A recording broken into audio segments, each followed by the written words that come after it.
Hey, welcome back, everybody, to Salt Lake Community College for the nightcap tonight. And it is the number 4 seed Desert Hills Thunder taking on the number 5 seed Bear River Bears. Glad you're with us. And if you are just tuning in, this is the game you have been waiting for.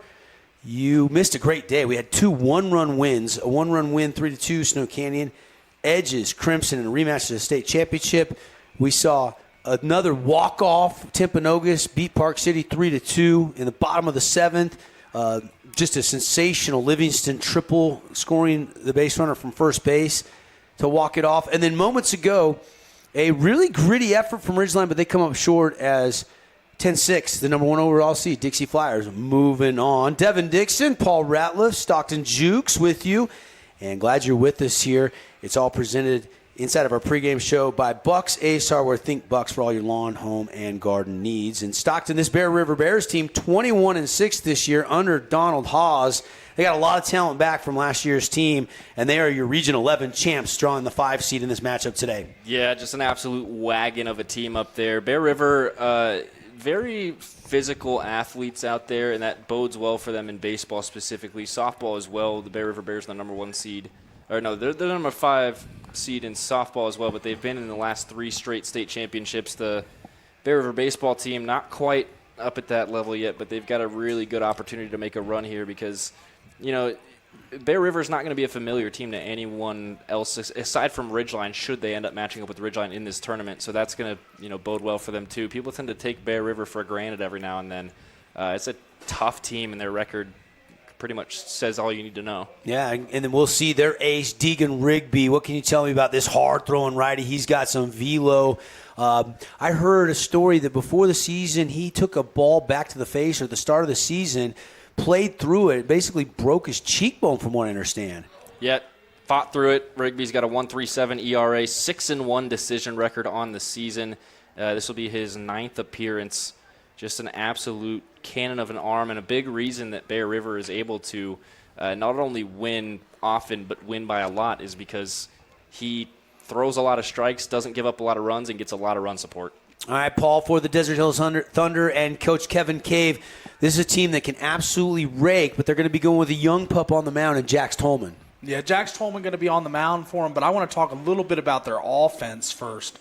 Harmon Skeen, obviously injured earlier on in the season, the super sophomore, 2 home runs in his last 2 games. Hagen Reed heating up as well with 8 homers on the season. Those 2 combined for 11 total homers, and Skeen didn't even play the whole season.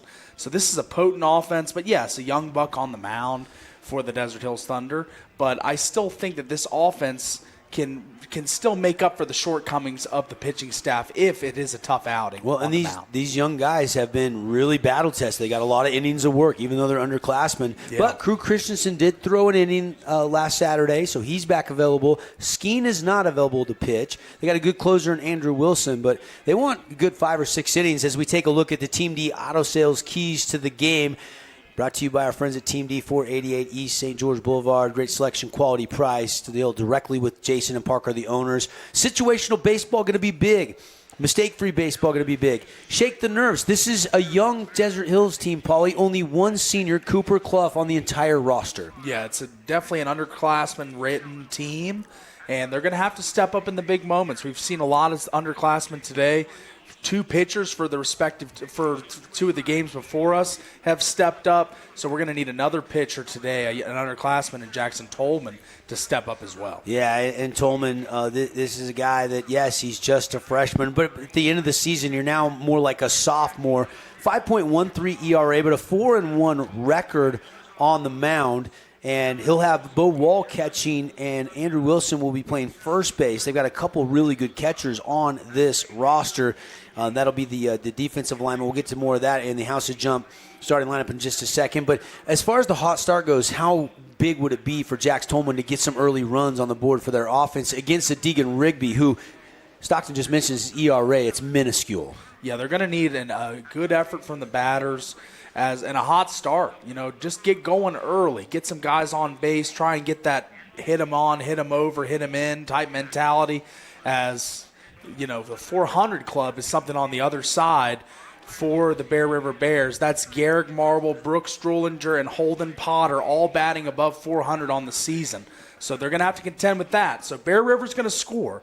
Let's see if Desert Hills can respond and score as well. All right, let's pick Hagan Reed for the Thunder, and let's go with Deegan Rigby as our Finley Subaru Star Watch players. Now let's take a look at the House of Jump starting lineup for you here on the Fan Sports Network, KSLSports.com.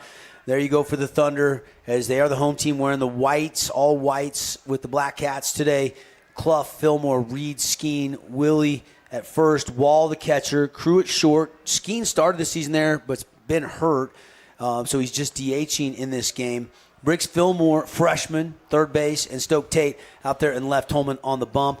There you see Potter leading off. Talon Marble will bat second. Garrick Marble will bat third. Goodliff will clean it up. Deegan Rigby will pitch and hit fifth. Drollinger in left. Colton Summers in center. Thomas Summers, the DH, and Michael Sanchez in right field. Chipper Haas will be the catcher, but will not bat, at least to start this game. And get your next birthday party and go have some fun over there. 415 South Dixie Drive at House of Jump. Book online, houseofjump.com. Tolman getting his warm-up pitches in. That is your starting lineup, guys. And we're closing in on first pitch. It's going to be about a 7-13 first pitch, maybe 7-12 first pitch. Here we go. One more baseball game on the day. Yeah, one more to go, and it's been a fun ride today. A lot of great action. And we're going to see this one more game of seam ball today. So let's see what they can do on both sides. I'm expecting a tight, pulse-pounding, action-filled game. Pre-game brought to you by Bucks. Bucks has the best selection for guns, ammo, barbecues, lawn and garden. Think Bucks, 3 Southern Utah locations. 7:12 the first pitch time. Wind blowing out to left. And here is Potter. And first pitch, a swing and a miss. Strike one. Holden Potter, one of the members of the 400 Club we were talking about in the Team D'Auto keys to the game. So this is a dangerous hitter for the Bears. And that last pitch, missing, 1-1 the count now. And Jax Tolman is going to be up the middle and into center field. It's a leadoff hit for Potter. Potter finding the outfield there, and first at bat of the game, good start for the Bears. As we talked about a hot start for Desert Hills, but how about a hot start for Bear River as they connect on the first at bat of the game? The table setter, Holden Potter, leadoff single. Talon Marble will step in.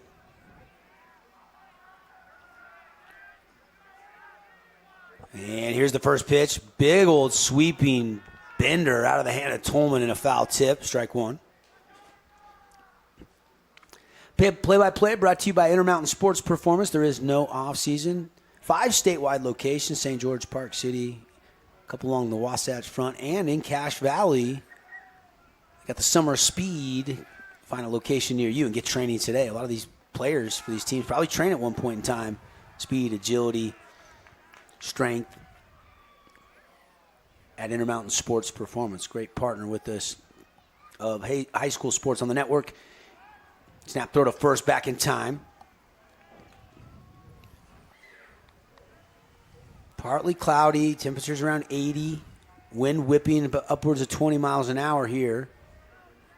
And that one gets away, and Potter's going to trip and fall, but he's still going to get up and have plenty of time to get to second base. He just lost his footing. Yeah, a little bit awkward there as a runner. You're trying to time up that jump just right. Obviously, that ball gets thrown away now, so he's got something else to think about. Just got a turf monster there. Another reason that turf is not exactly the most conducive baseball surface. You're a purist, I can tell. You're not in favor. If my glove's not getting physically dirty, it doesn't count as real baseball. A lot of the teams in St. George want to stay grass, but they want to do like the baselines and the home plate and the bump just because of the wear and the tear and the heat. Mm-hmm. You see that trend where a lot more and more places and facilities are going. And there's a shot right back up the middle, and this could score a run.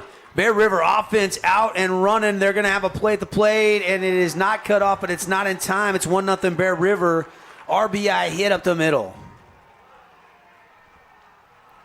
Good piece of hitting there.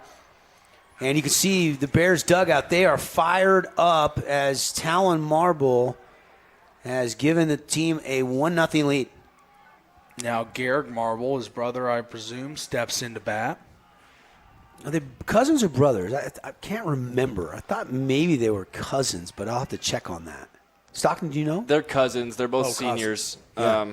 So they are cousins. But And that's ripped by Garrick Marble into right field, and that is going to be runners on the corners as he is safe at third. Garrick fired up, celebrating on first base. How about that? Already 3 consecutive hits to start this game by the Bears. Well, Talon hits 400 and Garrick hits 531, so that's not really that surprising to anyone that's been watching Bear River baseball. This is exactly what they can do to you at the top of this lineup. You think that you can just throw strikes in there and get a quick first inning? No, you can't. Bo Wall going to have a meeting on the mound with his pitcher, Jax Tolman. Tolman again, a freshman. So Bo, the junior, going to go out there and say, hey, we're good. It's 1-0. Let's go. Garrick Marble looking like Lou Gehrig there. I never heard the name Gehrig as a first name, but I like it. Yeah, I Pretty do cool. too. I dig it. Yeah, it's cool. So far today, we've learned Paulie likes hoodies under the jersey and first names of Garrick. I do like Gehrig. What will he say next? He'll be here all week. It's funny. Garrick's the purest part of you, and the hoodie with the short sleeves is the non-purest part of you. That's right. Snap throw over to first. Wilson applies the tag, but Willie couldn't get it down in time. He wasn't getting too sizable of a lead there anyway. 1-0 Bears. 3 consecutive hits. And Tolman rocks, fires, delivers a strike down Broadway to Easton Goodliff. And to Stockton's point, I think there is a lot of that some of these teams come in and think they could just pitch down the middle, right down the heart, and get ground ball, fly out outs. But this Bear River team came in ready to go. Thunder come in 19-8. Had a good year in Region 9, a good region with 4 teams up here this week on a Monday at 8-4. Yeah. Split with Crimson, swept Pineview, split with Dixie, one of Dixie's only 2 region losses. Lost 2 one-run games to Snow Canyon, but they were in them both. And there's a swing and a drive into center field. Cooper Clough has a beat on it, though, makes the catch. Should be enough to tag the runner, although the throw will come home, but not in time. 2-0 Bear River. Sack fly by Goodliff. Strong throw there from Cooper Clough, though. Almost got him. If it was just a little more time for him, probably would have got the out, but it ends in a sacrifice fly for the Bears, and we got a 2-0 score on the board up there out in center field. Yeah, Wilkinson's House of Lighting, a unique place to shop. Lights, fans, home decor, so much more. Our scoreboard sponsor all tournament long here at Kate Field, home of the Salt Lake Community College Bruins, who lost out, unfortunately, last weekend in the Region 18 championships to College of Southern Nevada in a best-of-3 series in extra innings. So their season is over. I bet this place was hopping like it is today. Tolman delivers, and it's ripped through the left side in the 5-6 hole. And that is the 4th hit out of 5 batters as Deegan Rigby is aboard. And they're getting to Tolman here early on. They're seeing it well out of the hand. Tolman, just a freshman. Good velo, low 80s. Good command. Obviously, Desert Hills, we know about their offensive attack, but you wondered how the pitching would do up here at the state level without skiing their flame thrower, with Crew maybe a little bit limited and not starting this game. And still 1 out. I mean, if you can get out of here with only giving up 2, and Tolman can kind of settle in, you're fine. Yeah. But you wonder if things escalate in Bear River the way they're going, trying to hit around in the inning, what the leash might be like for Kevin Cave, the skipper of the Thunder. We saw that in the first game of the day with Crimson as Madden Smith really got going in the later innings, started to find his groove. Let's see if Jackson Tolman finds his groove. But we also saw Easton Hammond in that last game give up 8 runs to Dixie and not even make it out of the first inning. That's right.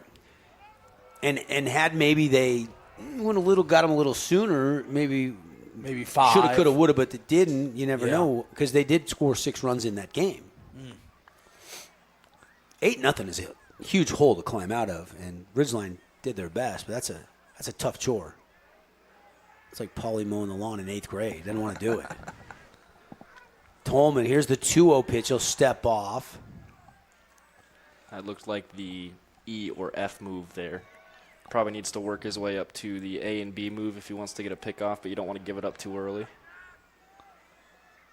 Definitely don't want to give a balk and put runners on second and third here with no outs either. So no throw. Now he comes to the plate, and 3-0 the count.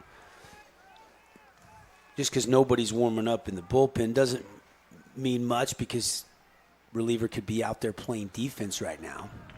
And there's a called strike at the knees. That's exactly what Tolman needed. We've seen this with Dixie, such a senior-laden team. Desert Hill's kind of the polar opposite. So many underclassmen playing big roles for this team as we see a free – nope. Oh, yeah. Nope, he's going to walk him back. I thought a free pass was given. Well, he thought so too. Late call there. I think everyone on the field thought so. That's right. And now it's a full count, so Tolman fighting back. But this is going to pay benefits in the later years for Desert Hills. They're going to reap the rewards of playing all these young players in these formative years for them. But later on in their careers on this very same field, or BYU or UVU, wherever the state tournament ends up being, these guys will be the stars of tomorrow. And they're already stars today, which is saying something for how young this team is. Full count again after Fabulous Freddy's foul ball. Jax Tolman. Big old sweeping hook stays high, and the bases are loaded full of Bears. Nowhere to put them. And here is Colton Summers after the Drollinger walk. We've mentioned this a couple times today in some of the earlier games, but just again, you're seeing it right here at the top of the first with only one out. New ballpark, high-pressure situation in a state tournament, especially as a pitcher when that backstop and the view behind the plate changes on you. The dimensions of the field are a little bit crooked behind the plate as well. It's going to mess with your spotting, with your accuracy, just the way that you approach your pitching, the way you're able to settle yourself down on the mound. So it's something that you've got to find quickly, and we've seen some guys find it a lot quicker than others today. Luke Udy, American Family Insurance, for great service rates on your home, auto, or life insurance. Call Luke today, 435-251-9102 for a free quote. See how much he can save you. And the meeting on the mound is over. Kevin Cave, slow walk. Kevin Cave, a very soft-spoken, quiet skipper. Although the dugout doesn't have a lot to cheer about, but he lets the guys kind of have some chatter. You see that from a lot of the teams in the state tournament. Everybody trying to pick each other up, have some fun out there at the yard. Sure. 0-1 the count after that first pitch was a strike. Trying to frame that was Bo Wall behind the dish just outside, 1-1 the count. 2-0 already Bears. Bases loaded, 1 out. Tolman could really use a double play ball.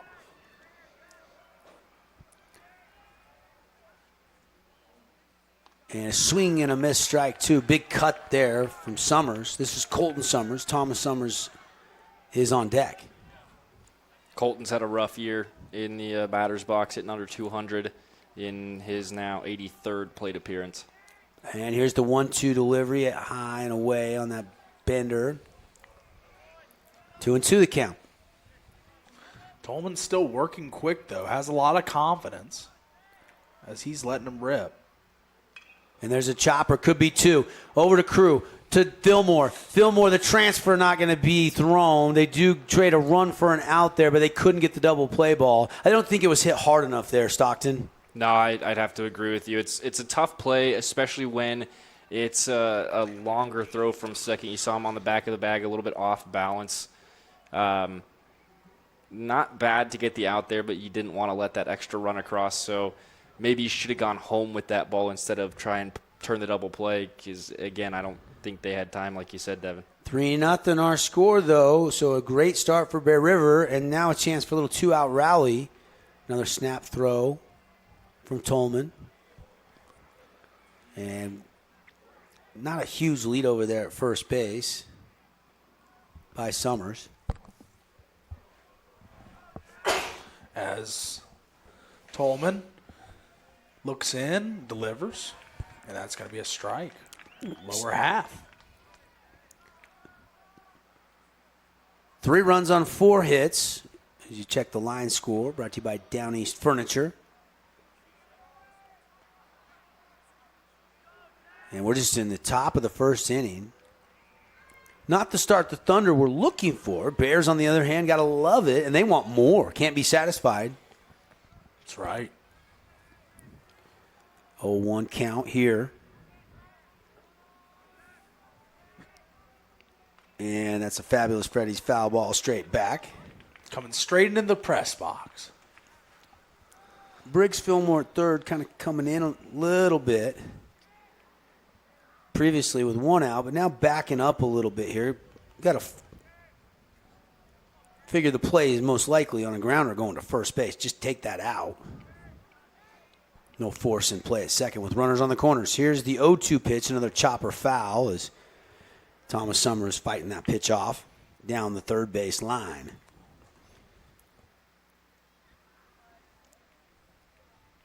Tonight's game brought to you by Scooters Coffee in Hurricane, Utah. Stop by, get amazing drinks served by amazing staff, amazingly fast at Scooters. Next time you're going out there to Copper Rock or Sky or Zion National Park, stop in at Scooters. And there is a breaking ball that just missed. Bill Wall thought it was strike 3, but the umpire says no, that's not a strike. And it's 1-2. Bo Wall been really framing the ball really well, or at least making the effort to frame the ball. Not getting many calls from the umpire as of yet, but he's doing a good job back there. And another pitch fought off. Already 30 pitches thrown in the first inning for Jackson Tolman. And he's not out of the top of the first yet.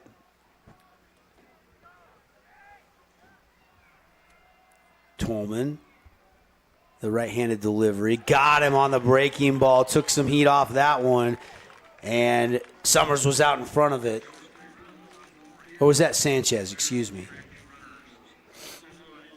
And that'll do it. 3 runs on 4 hits, 2 left on base, no errors committed, but a nice start for the Bears on the Wilkinson scoreboard. They lead 3-0 over Desert Hills. They'll send the top of the order. Cooper Clough, Jace Fillmore, Hagen Reed to the plate when we come back.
Own property and want to rent it? Then you need the right team with 11 years of local experience, a staff of over 25 employees, and a 4.9 Google rating. Aim to maximize your rental income and find quality tenants while keeping turnover low to increase your revenue and truly maintain your property. Learn more at redrockpropertymanagement.com.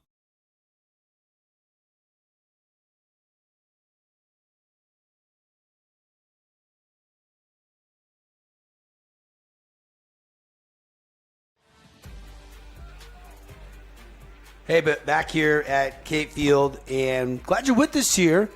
The only senior, Coop Clough, stepping in to lead things off for the Thunder, and already down 3-0 good, visiting half of that first inning, getting 3 runs on 4 hits, and now we'll see if the Thunder bats can come alive. We saw kind of some lower scoring games in the early afternoon and early morning game, and then the bats were definitely alive in that Dixie Ridgeline game that was 10-6. We'll see what this one brings. The catcher had a little issue, had to go to the dugout for some repairs already, and now back to work. Yeah, we've seen it in the last 2 games in a row now that catchers have had issues with their pitch comms. And first pitch swinging, grounder to second. fielded cleanly, throw in time, and quickly one out.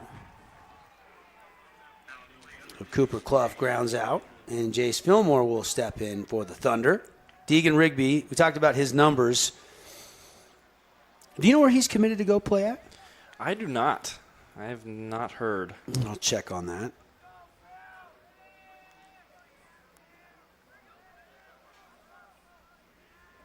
And here is Jace Jr.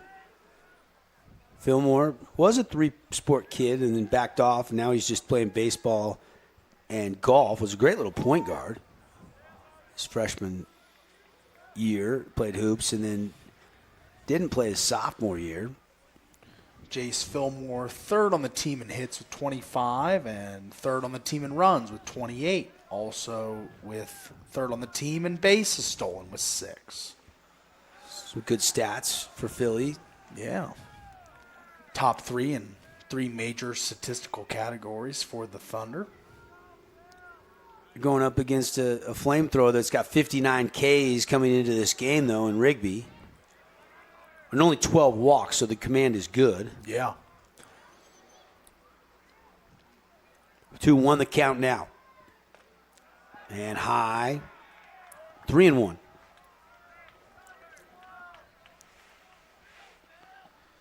Bottom of the first inning. Bears lead after putting 3 up. And Fillmore chopper gloved at third base. Throw across the diamond in plenty of time. It's a 5-3. Put out Easton Goodliff over there at third. Made that look easy. Yeah, Easton ranged over, made it look like laissez-faire. Just a casual stroll in the park, picks it, throws it over to first for the easy out. And good speed for Philly, but not enough there. And here's Hagen Reed for a long time, till past the halfway point. He was leading the state in home runs with 7. Yeah. But He's got 8 now. he's been, he's got 8, but he hadn't, people are pitching around him. Yeah. And why wouldn't you? He's batting .493 with 8 home runs, hitting for average and for power. That's obviously a no-no to pitch to, and let's see what they do to navigate around him here if they pitch right at him. 1-1 delivery coming, and that one darts down and away. Rigby, fastball looks 90 to me. It's quick. He's got a lot of power, and you can see just on the bump, huge frame, really athletic kid. And check swing, but it's a strike on the outside part of the plate. 2-2 the count here with 2 outs, nobody on. Bottom of the first inning, Bears up 3-0.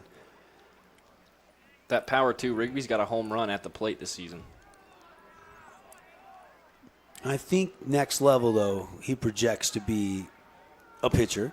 Oh, absolutely. I don't think you're going to have a Shohei Ohtani in Wellsville, but And lost him, and that's what we've seen. Hagen Reed second on the team, only behind Andrew Wilson in walks this season, and he's aboard. 2-out walk. Very cautious pitching there by Rigby, and I think that's smart with knowing the power acumen that Hagen Reed has, and he can take one out of the ballpark at any time.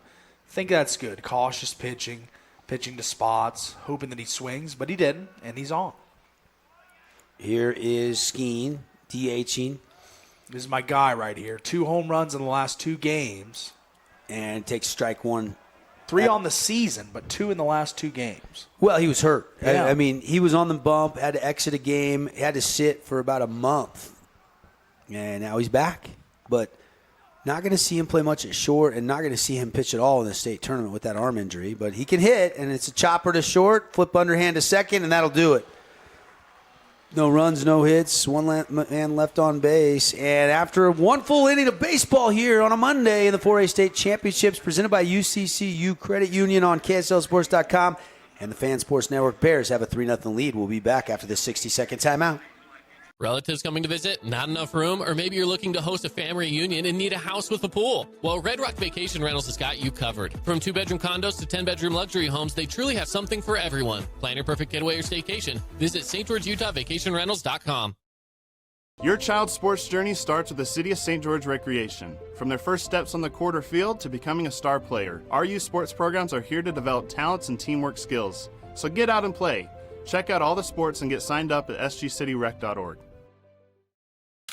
Oh, hello, Italian nightclub from Jimmy John's. Ciao, freshly baked bread piled with Italian-style meats. Hey, hand-sliced veggies. Am I obsessed with this sandwich? Yeah. So what if I am? Jimmy John's. Order online or on the app.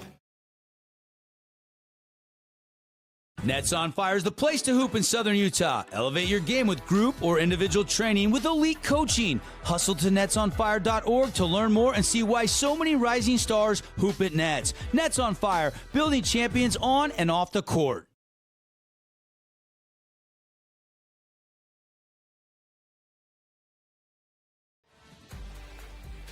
Welcome back, everybody. Kate Field, Salt Lake Community College. Wind has let up a little bit, but still looks like maybe 15 miles an hour. Jax Tolman ready to go to work in the second inning. What do you expect from Tolman after Bear River got to him in that first inning, Stockton? Well, he's got to hit his spots a little bit better, and he's got to be more conservative about where he's throwing the ball. We just saw that out of Rigby in that bottom of the first because he got the run support he wanted, so he was able to be a little bit more picky about where he threw the balls and a lot more careful. Desert Hills, in my opinion, they just came out a little too aggressive on the pitcher's mound, gave him too much to hit. You're going to want to try and pepper right around that zone now, see if you can get him to chase some swings here.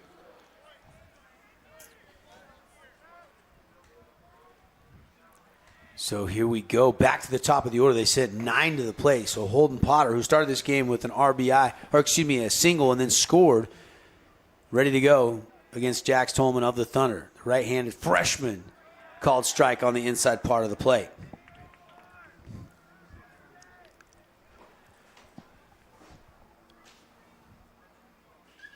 And that one just outside. 1-1 the count now.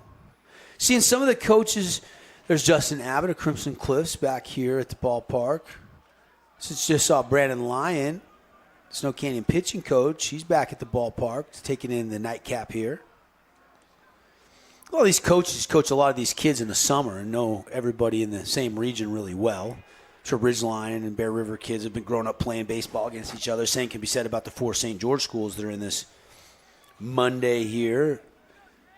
And the double elimination bracket play. And there's a chopper to short, backhanded by CC. And Crew Christensen over to Wilson in time. Good stretch by Willie. For the out, 6-3 in the scorebook. Great play there. He didn't have a whole lot of time to get that throw off, but got it over there in time. And that's more of the locating you need to do against this Bear River team is don't give them a whole lot to hit. And the 1 or 2 pitches you do give them to hit, don't put them in a spot where you can barrel the ball. I agree. And that pitch, just missing, ball 1.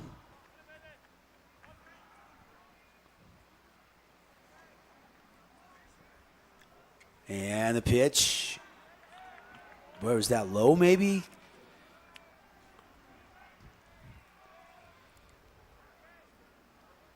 And 2-0 pitch coming from Jax Tolman.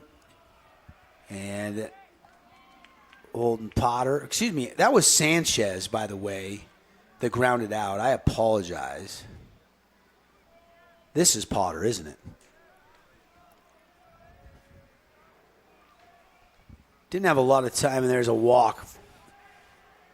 And I apologize. Holden, who's 1 for 1 now, is on base, and now my scorebook is jacked up. Whoopsie. Been a long day. Didn't have a lot of time between these games to... No. Last game ran pretty late. By the way, I asked, and now I know, Deegan Rigby has committed to go to College of Southern Idaho, CSI.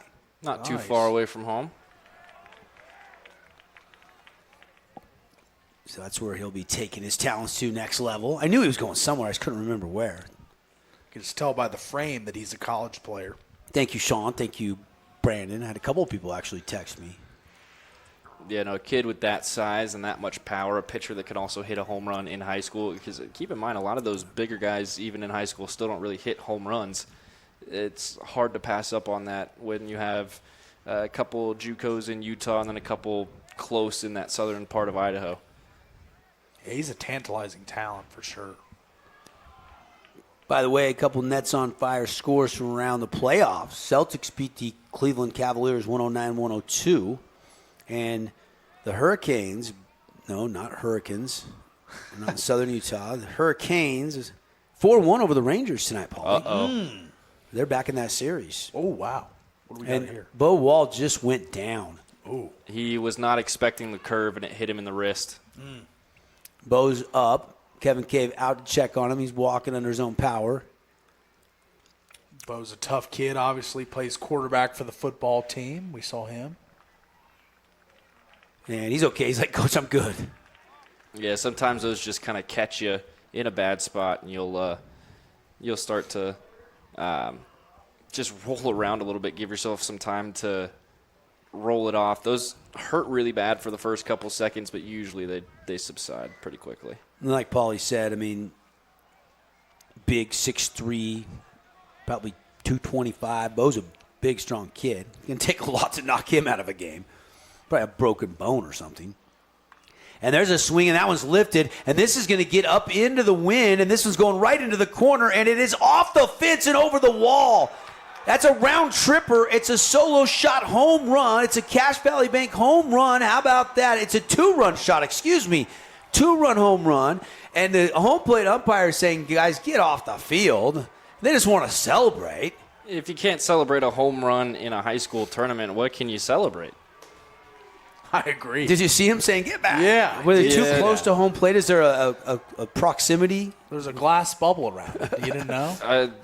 Usually there's not. That's never the case in the rest of the season, so I don't understand what that's about. But there have been a couple moments in some of the earlier games of dugouts bugging the umpires with some of the things that they've said. Yeah. Which is weird because it didn't ever bug the other team. The other team never raised an Complained, issue with yeah. it. The umpires just went after it themselves. I'm not a huge fan of umpires jumping in like that before anything's even happened. Well, I don't know that he did anything wrong. I'm not insinuating anything. I just was surprised when I looked over and the team was out to celebrate. He was like, get back, get back. I'm like, go celebrate. Like, enjoy it. You're in the state tournament. You just hit a two-run bomb.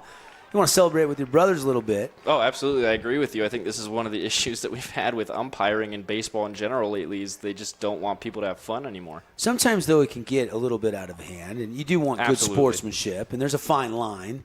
And that pitch gets away on a 1-1 pitch, and it's 2-1 now. And Jax Tolman's got to settle in. ERA coming into this game was 5.19. He's already given up 5. And that one fouled off the net. It's a Fabulous Freddy's foul ball. Fabulous Freddy's voted best car wash in Southern Utah. Also best cookies, best soda, Ike sandwiches in their Bluff Street location. And that is ripped, and that is going to be into right center field, and it is going to be tracked down by Hagen Reed. Wow, he covered some ground to get that one right on the warning track. And that was great range by Hagen Reed, as we see here on the replay. This ball is a moonshot hitting into the jet stream, and you see him flying into your picture here and makes the play. What a catch. I wasn't sure if he was going to track that one down or not, but he did. And 2 down. It carried for a while, gave him some time to get under it. And again, out in right center, wind's not helping you. It's straight away left where the wind aids things, as we saw where Marble hit that 2-run shot as the ball flew away right over the fence, just enough to get out of the yard. Yeah, no, that actually made the right fielders run harder, so really impressive. Another pop-up, Cooper Clough coming in, charging hard, going out, and calling it off is Hagen Reed. And Hagen Reed last second makes the catch. 2 great catches. A couple of Mountain Land Supply Defensive Play of the Game nominees. What an inning from Hagen Reed. Yeah. Showing the afterburn is coming all the way from right field here. Hagen's got hustle. Or left field, I'm sorry. Or right field, I was right. But not before the Bears get 2 more runs on one swing of the bat, a 2-run home run from Talon Marble, and it's a 5-0 lead on the Wilkinson scoreboard. Back here to Cape Field, we go to the bottom of the second. We'll see if the Thunder can get the bats going on the Fan Sports Network and KSLSports.com. Own property and want to rent it? Then you need the right team with 11 years of local experience, a staff of over 25 employees, and a 4.9 Google rating. Aim to maximize your rental income and find quality tenants while keeping turnover low to increase your revenue and truly maintain your property. Learn more at redrockpropertymanagement.com.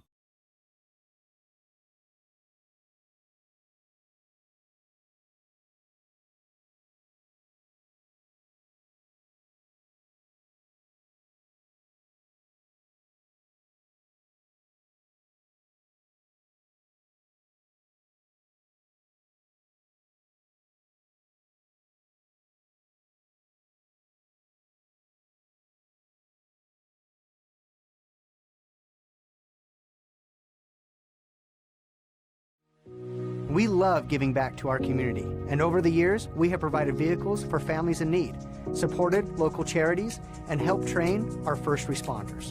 Dealer Collision, your place for collision repair. As multiple generation builders exclusively in southern Utah, Devin, Craig, and James Sullivan of S&S Homes were born in St. George and have been building exceptional homes since 1980. S&S Homes has 8 neighborhoods with homes for all stages of life. If you're ready to take a tour of one of our move-in ready homes, visit sshomes.info.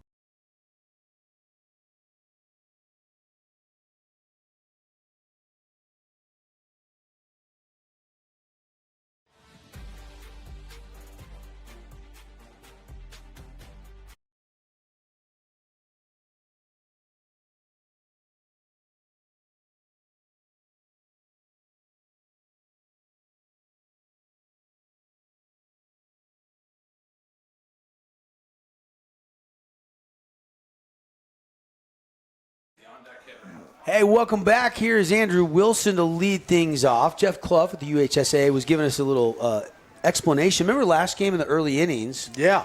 When they put the runner back, there was a play at the plate, they called them out. There was actually an extra baseball on the field, and they grabbed the wrong ball. That's why. We were kind of wondering what happened in that last game. The last little bit of that last game. And Wilson draws a walk. Good for the Thunder, down 5-0. Need base runners. And Willie, who leads the team in walks, gets one right there. Yeah. Setting the table. Jeff Clough, of course, is also an umpire, so I will take Jeff's word for it when he comes and gives an explanation. I wanted to ask him, but I didn't have time before we had to come back from commercial break, about if there's any kind of a celebration there and why the home plate umpire didn't want him out too far on the field after the home run trot. Maybe I'll check in the next break. I'm sure there was a reason why. And Bo Wall rips one through the right side, and Wilson will put on the brakes. And now the Thunder got a little life going as they've got their first hit of the game. And their first 2 base runners. First time they've had a base runner to second base. Guess Bo Wall's wrist after taking that ball off when he was catching defensively. I guess he's just fine. Yeah, looked fine on that run down to first base. Showed a lot of speed. Now 2 on, no out for the Thunder, and a potential to get a couple back here. Crew Christensen, the other CC back in the Finley studios. And then Crew Christensen at the plate, he popped him up. And this is going to be caught by the first baseman, Marble, and 1 out. That was a little too easy there. Yeah, pop fly, playable in foul ground, and first baseman just ranged over and made the easy catch. Here's another Mighty Mite in Region 9, Briggs Fillmore, just a freshman. Max Orton's actually bigger than Briggs.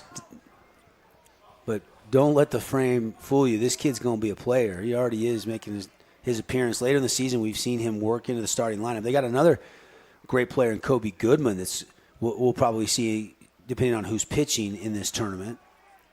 And Deegan Rigby rocks, fires, and a called strike at the knees. 5-0 Bear River. And how great is it for Rigby to have 5 runs of support this early in the game? He can just kind of cruise along, throw what he wants to throw. Yep. 3-0 is good, but then you get that Cache Valley Bank home run, Marble, and 5-0 feels even better. Yeah, you get that extra run support, and those insurance runs, they're so huge late in games. Rigby taking a long look in. Now he's ready. Comes to the plate outside. 1-1. The count. Again, Desert Hills offensively, they swing it. And so does Bear River. Bear River, 373, the batting average as a team. Desert Hills comes in 333. I mean, those are really good high school batting averages, guys. Really good high school batting averages. I echo that sentiment. Rigby taking his time. He slowed his pace a little bit. Briggs fouls it straight back. Strike 2. Definitely no problem here for Rigby, just taking things a little slow, especially after that first 4-pitch walk to open the inning, and then getting one ripped back on him. Nice job to get that pop up, and now really just wants to control the pace of this one, but you also don't want to take too much time and take the rhythm away from your offense. That's right. Briggs hitting .312, 5 hits, 18 plate appearances, on a couple walks. And breaking ball froze Fillmore, and he is caught looking. It's an S&S mechanical strikeout. Dropped that right in the bucket there as that fell off the table right into the zone. And what a pitch from Rigby. That was the most impressive pitch I've seen from him so far, and he's thrown a few that have looked great. Stokely Tate will step in with 2 on and 2 out. Pinch runner over there to first now for the Thunder. Yeah, and that's let your catcher kind of get back into the dugout. It's a nice thing about high school baseball, softball is you get that free courtesy runner. Does help the catchers, the pitchers. No question about it. So here's Stokely Tate. First pitch missing, ball 1. Working against Deegan Rigby. Wilson's at second. Taylor is the pinch runner over there at first now. The windup in the 1-0 pitch, checked his swing and fouled it away. 1-1 the count. Another fabulous Freddie's foul ball. It's one of those reflexive swings. You see that ball coming in towards you, then it starts breaking even more. You start that bat as early as you can, and you're just trying to fight it away from your body. Tonight's game brought to you by Dealer Collision, proud sponsor of 4A State Championship Baseball. And they beamed him. Bases loaded now. Oh, wow. You didn't really want to do that if you're Deegan Rigby. Really the first big mistake. And now you're back to the senior Cooper Clough with a chance to do some damage here and maybe get the Thunder back in this game with one swing of the bat. And this is moments where seniors come to play. You know, this is your last state tournament for the Desert Hills Thunder as a senior, and this is a time to leave your mark on this tournament early as you got the bases loaded, 2 outs. We're looking for a rally stop, 2-out rally here. Deegan Rigby, though, trying to regroup and work out unscathed here. He's got the shutout going. He has given up his first hit of the game here in the bottom of the second inning. And here is the first pitch to Cooper Clough. Low gets away, and here comes the runner. And Desert Hills is on the board as Andrew Wilson touches home plate. And Willie's fired up, high-fiving the whole dugout as the Thunder on the board. Good for the Thunder there to get a run on the pass ball as they've only gotten 1 hit this game. But it's time for the bats to wake up, I think, a little bit. Rigby's starting to get a little bit rattled with the runners on base maybe and the pitch count mounting, but we'll see with this at bat. Here is the 1-0 pitch, and it's a foul ball. Went off his leg, and it stayed foul anyway. Cloud cover is set in a little bit here. Temperature's cooling down.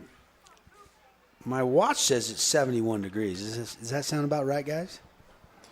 Yeah, probably Feels about right.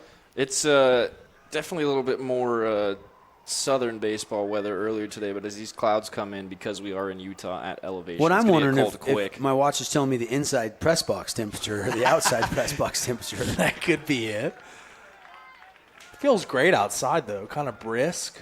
The sun's kind of been covered by the clouds, like you were saying. Now you got me wondering. Earlier today, it was kind of toasty out there. Well, my phone's saying 69, so fairly accurate. Yeah. Probably about the same temperature as the press box. Check swing, did he go? Yes, the home plate umpire did. Strike 2, 2-2 the count now. And that was outside the zone. That would have been ball 3, but there was so much movement. Clough had already just committed to go and went around a little bit too far.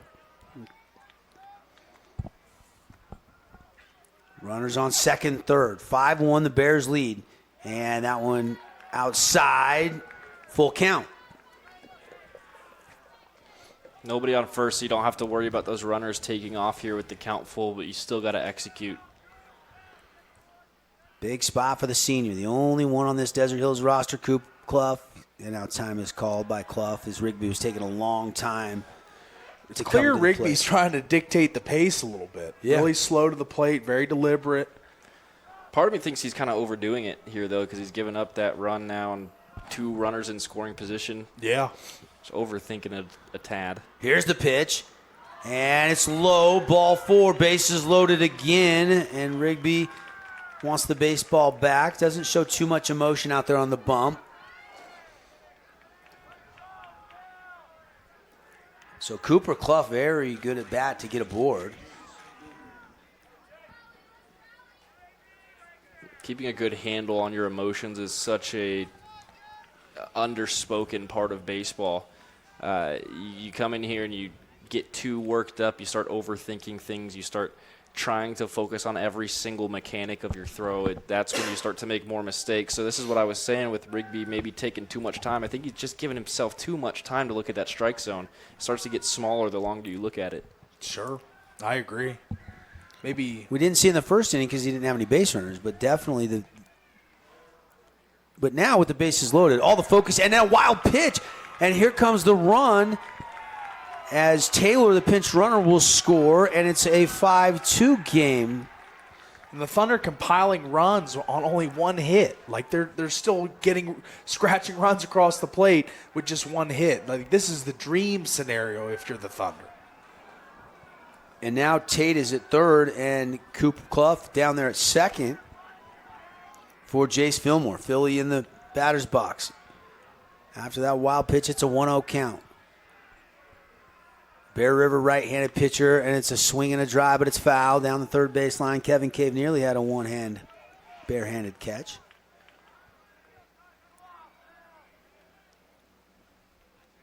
Devin Dixon, Paul Ratliff, Stockton Jukes, fourth member of our crew, Blake O'Rulen. Glad you're with us here in the nightcap. Ochre Mountains in the distance, snow-capped. Mentioned the weather. Wind is still blowing out to left, and a chopper, and it's going to stay foul. It was right on the chalk line and then just had a little side spin and gloved maybe, 8 to 12 inches foul by the third baseman there. Yeah, I think he might have pulled off that ball just a little bit, was trying to charge it really quick down the third baseline, and then sometimes it takes a bounce for you to be able to tell where that ball is going to go. As soon as you see it move towards the foul line, you get away from the ball. Smart play. Or at least until it crosses into foul territory. But if it stays fair, Goodlove's got to be ready to grab it and try to make a throw to first and get out of the inning without giving up another run, and that's what he was doing. Yeah, that's why he's charging it so hard, so you really need that ball to make it spin apparent early. Here's the 1-2 pitch, and Fillmore fights that one off out of play. Another fabulous Freddy's foul ball. Appreciate Finley Subaru, Scooters Coffee, Appliance Wholesalers Plus, Jersey Mike's, The Rink. If you haven't been to The Rink in St. George, go check it out. It's fantastic. SkateTheRink.com. Some of our great sponsors bringing you baseball. Here's the 1-2 pitch, and it's down low. 2-2 the count. Rigby's pitch count now up to 39, I believe. Wow. It wasn't in the bottom of the second. Yeah. I mean, it was cruised in the first. Yeah, cruised to the first. That's what I mean, is that it wasn't anywhere near 40 pitches in the first inning. But sorry, that was 38. And breaking ball got him. Backwards K, brought to you by S&S Mechanical. But the Thunder do get two back after the two-run home run Bear River got in the top of first. They answer with two of their own. After two full innings, it is a 5-2 game on the Wilkinson scoreboard. We'll be back.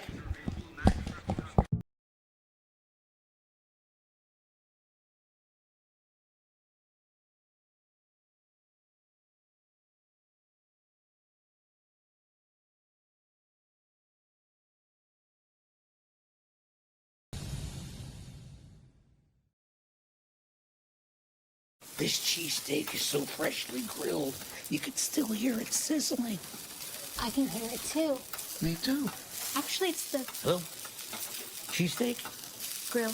Grilled right in front of you. It's a Jersey Mike's thing.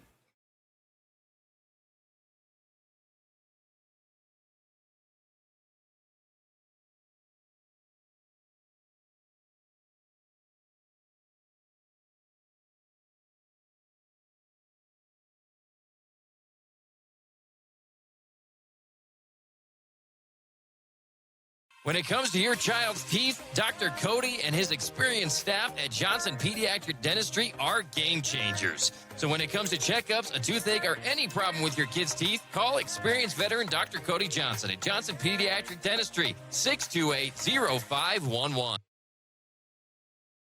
Hey, it's Marco from Coral Canyon Golf Course, inviting you to play the course with the best backdrop in southern Utah. Make sure you get out and experience great golf for a great price at Coral Canyon. Visit coralcanyongolfcourse.com or call us at 435-688-1700 for your tee times. High school baseball live stream on KSLSports.com, brought to you by UCCU Credit Union. Love where you bank. And on the radio back in St. George on the Fan Sports Network by the Boulevard, making your house more like home for over 50 years. Devin Dixon, Paul Ratliff, Stockton Jukes.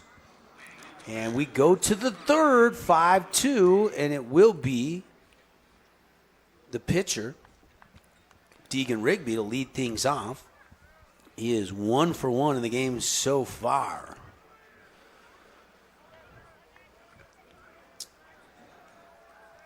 You look at Crew Christensen in relief. So that's it for Tolman. Crew Christensen is in the pitch.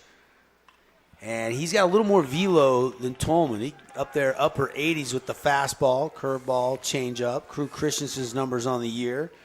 Was hurt for a good portion of the year, but he was kind of the ace coming in. But because of the injuries, never really settled in and then got shut down. 5.79 ERA, 1-2 in just 4 appearances.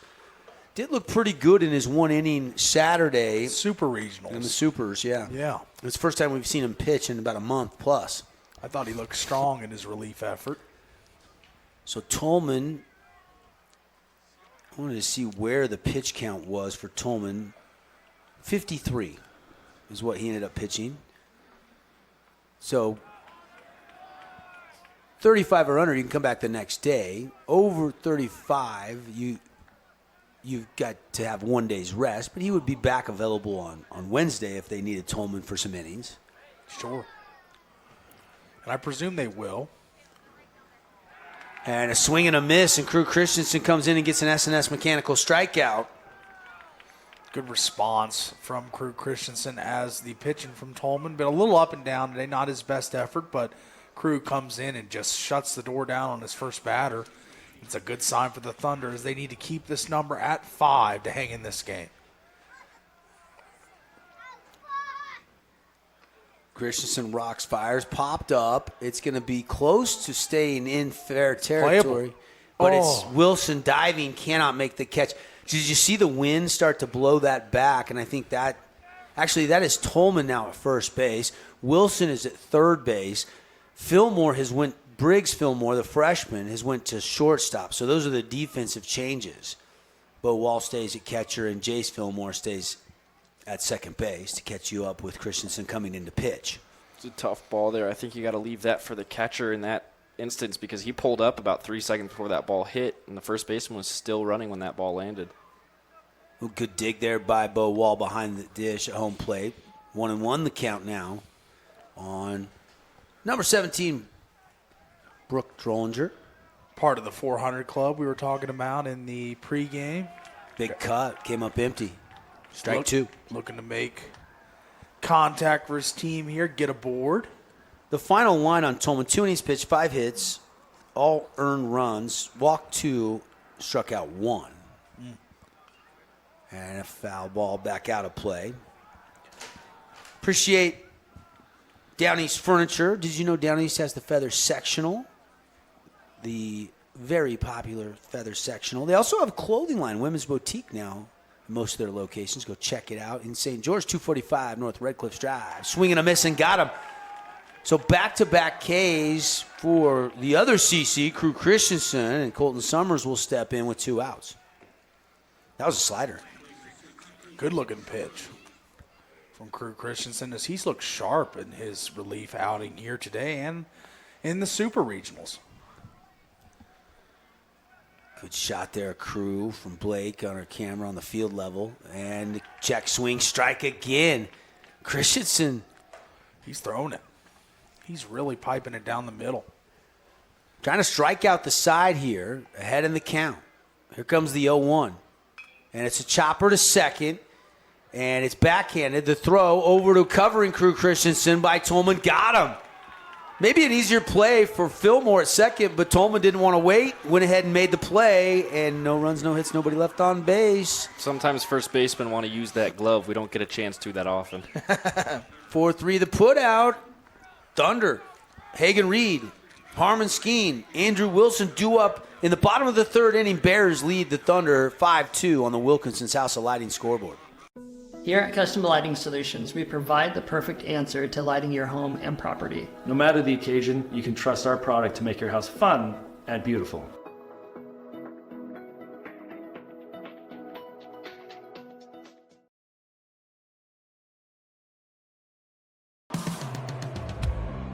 Inspired design. Ultra quiet operation. To you, it's a Bryant Evolution cooling system. To us, it's the ultimate machine.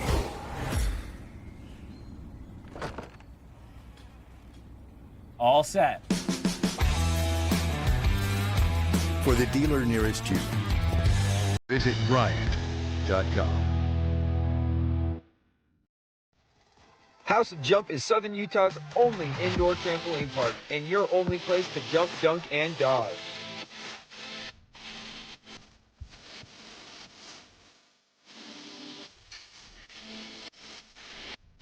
Head on over to our house, the House of Jump.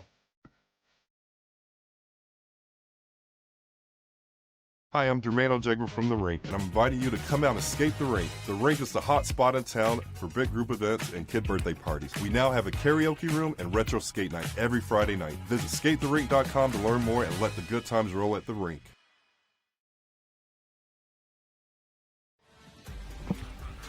Kate Field, Salt Lake Community College. Glad you're with us here on the Fan Sports Network. If you're listening on radio, making your way home, 8:06. If you're home for the night and you're watching on your smart TV, YouTube, KSLSports.com, glad you're with us. The video stream, the radio stream. And here is Hagen Reed. Made a couple great defensive plays. Also walked. And a big, mighty cut. And he comes up empty. Now that was a home run cut from Hagen Reed. I got a follow on social media from Hagen the other day. Well, it's probably been a month or two ago, towards the beginning of the season. Yeah. And that's a brush back, 2-1 the count. And I noticed on his, I can't remember if it was Instagram or what social media platform, it was him with a pottery wheel, doing some pottery. Look at that, a Renaissance man. And they check his swing, and they appeal, and they said, yes, he did go 2-2 the count. Yeah, he got those wrists stopped, but he was still turning the hips, and that's what brought the bat around. Anyway, I asked him about that, and he said, I love to make pottery. It's a nice. big hobby of mine. It's cool. Check swing, and this time he did not go. No appeal. And now Coach Hawes is out of the dugout and wants a word. And it's a full count. And now he's going to bring in all three umpires. A little weird sequence there. It looked like two different Bear River players motioned down to the first base umpire for an appeal, and he didn't give it either time. So I think that's what Coach Hawes was saying there is if we appeal, you got to say something. He didn't go. I thought he went further the previous one than the last one. I agree. I don't think it was a swing, but you do have to say something if someone makes an appeal. So no swing. They check it, and it is full count. Hagen Reed leading off here in the bottom of the third. High, lost him. Leadoff man aboard here for the Thunder, and Hagen Reed. That's 2 walks drawn by 24. And now here is Harmon Skeen. The cautious pitching you can tell from Rigby is that's now, like you say, 2 walks for Hagen Reed, and very selective pitching to him, to a batter as dangerous as Hagen Reed, batting over 400 with 8 home runs. It's a guy you don't really want to pitch to if you've got an open base. And here is the pitch, and it got him. He hits Skeen. And now 2 on with nobody out for Andrew Wilson. Not how Deegan Rigby, he's, kind of got into a little trouble. Last inning was able to get out with just giving up the 2 runs, but now this inning has not started well for the big, strong righty for Bear River. And most of the damage came on the rally stop, 2-out rally last inning. Now, no outs on the board for Rigby and the Bear River Bears. So, Well, the problem is he's walked 4 already, and we're just in the bottom of the third, and he's now hit 2 guys. yeah. So that is 6 free passes, and now Coach Hawes, is that Coach Hawes or is that Coach Marble? I think that's Marble. That's Marble. Dixon Marble, one of the assistant coaches, probably the pitching coach here, out to talk about things and maybe settle in his ace on the bump. Hey, the wind is let up, guys. Yeah, the flag is barely even fluttering out there in center field now. Appreciate some of our great sponsors. Our friends at Jersey Mike's, they'll name a sub of the game in our post-game show. Appreciate Scott Gibson, Intercap Lending, Scooters Coffee. Coral Canyon Golf Course. Get your tee times. Call 435-688-1700. And the City of St. George Recreation Department. The journey for your kid's sports career starts at sgcityrec.com. In the whole month of June, they got that Summer Sports Kids Series going on.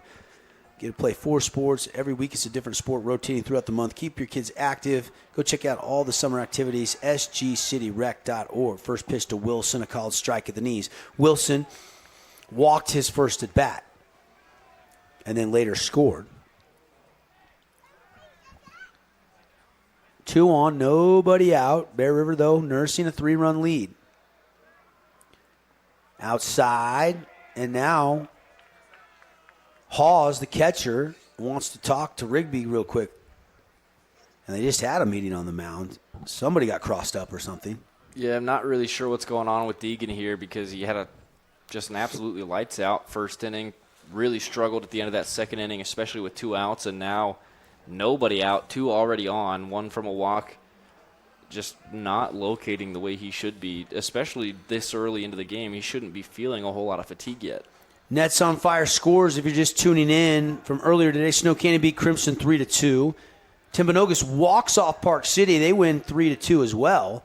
And then we had some offense in the game that started at 4:30 this afternoon. Dixie, the number 1 overall seed, taking care of Ridgeline 10-6. Base clearing triple by Ridge. Erickson, Boston Vest, 3 for 4 on the day as the Flyers flex their muscles. Check swing inside, and everybody's going to move up. Runners now into scoring position at second and third on ball 2. Boy, that's an unfortunate bounce of the ball there. You see check swing, catcher thought it got by him. It actually just stopped right on that line in the catcher's box. And this is why you start to worry about Rigby here a little bit, because now second and third. On the pitch before that, he stepped off to check the runners. Neither of them actually went back to the bag, and he just let it happen. He didn't actually make them go back to the bag. That's one of the things you have to do. Of course, this is the first meeting of the season between these two teams. A lot of times, some of the teams from Region 11 will come down and play some preseason tournaments out of the cold and the snow in, early March, late February. But Desert Hills had like Juan Diego and Park City and I think Cypress, Nevada School, some teams come down. But Bear River has not played Desert Hills this year. Big swing and a miss by Willie. That's got to be a welcome sight for Rigby, as he's known as a flamethrower, a guy with 50-plus strikeouts on the season. It's been a while since he's got one. Let's see if he can rear back and get one here. Wilson, left-handed batter against the right-handed pitcher. A swing and a drive, and this is hit well, and it's going to drop. 1 run will score. Wilson's going to stop, and it's going to be an RBI single, and Desert Hills inching closer, guys. 5-3 our score now. No quit in this Thunder team, as they're a resilient bunch. They've played a murderer's row of a schedule, obviously playing in Region 9 all year, and they're not going to give up in this state tournament, as it looks as if Rigby's starting to feel the pressure of this very potent lineup for Desert Hills. It looked like maybe Hagan and also the other base runner out there, Skeen, thought maybe that was going to be charged hard and caught. They both kind of froze. Had they been going and known it was going to get down, I think another run would have scored there, and we'd have a 1-run game. And now time is called. No pitch, I don't think, here for Bo Wall. Interesting thing about that, too, I also thought it was going to be caught on the run out there in right field. It looked like it was hit just hard enough to get out there. It fell down, and then no wind. Yeah, maybe had a little top spin, so just kind of – and big cut from Bo Wall. I've seen Wilson this year. He's got some upswing where he can get some top spin, which does help it drop in front of the outfielders.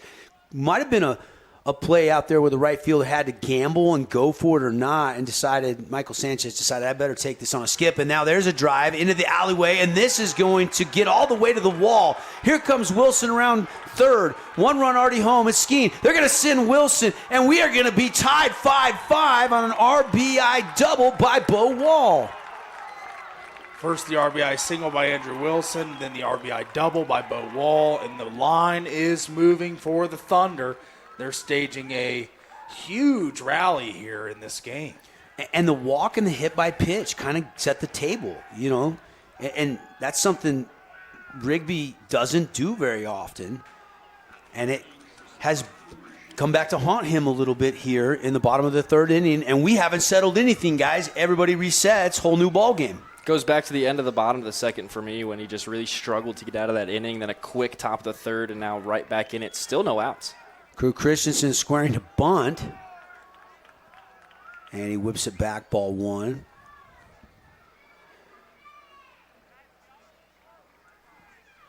And step out.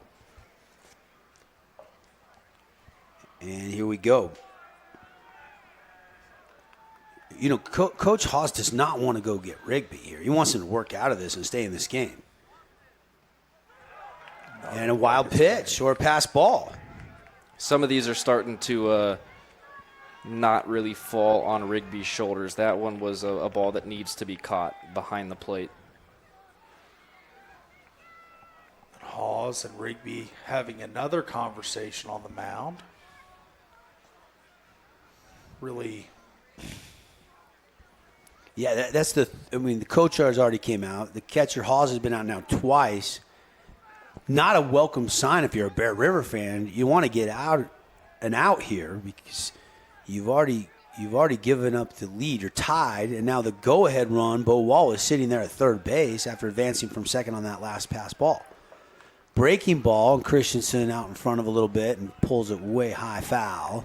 Having the runner at third there is kind of the biggest thing for me, especially if you're not catching a called strike and it's getting through your legs to allow a runner to advance. It's a strike. It's in the zone. That's in the catchable zone. You've got to squeeze that.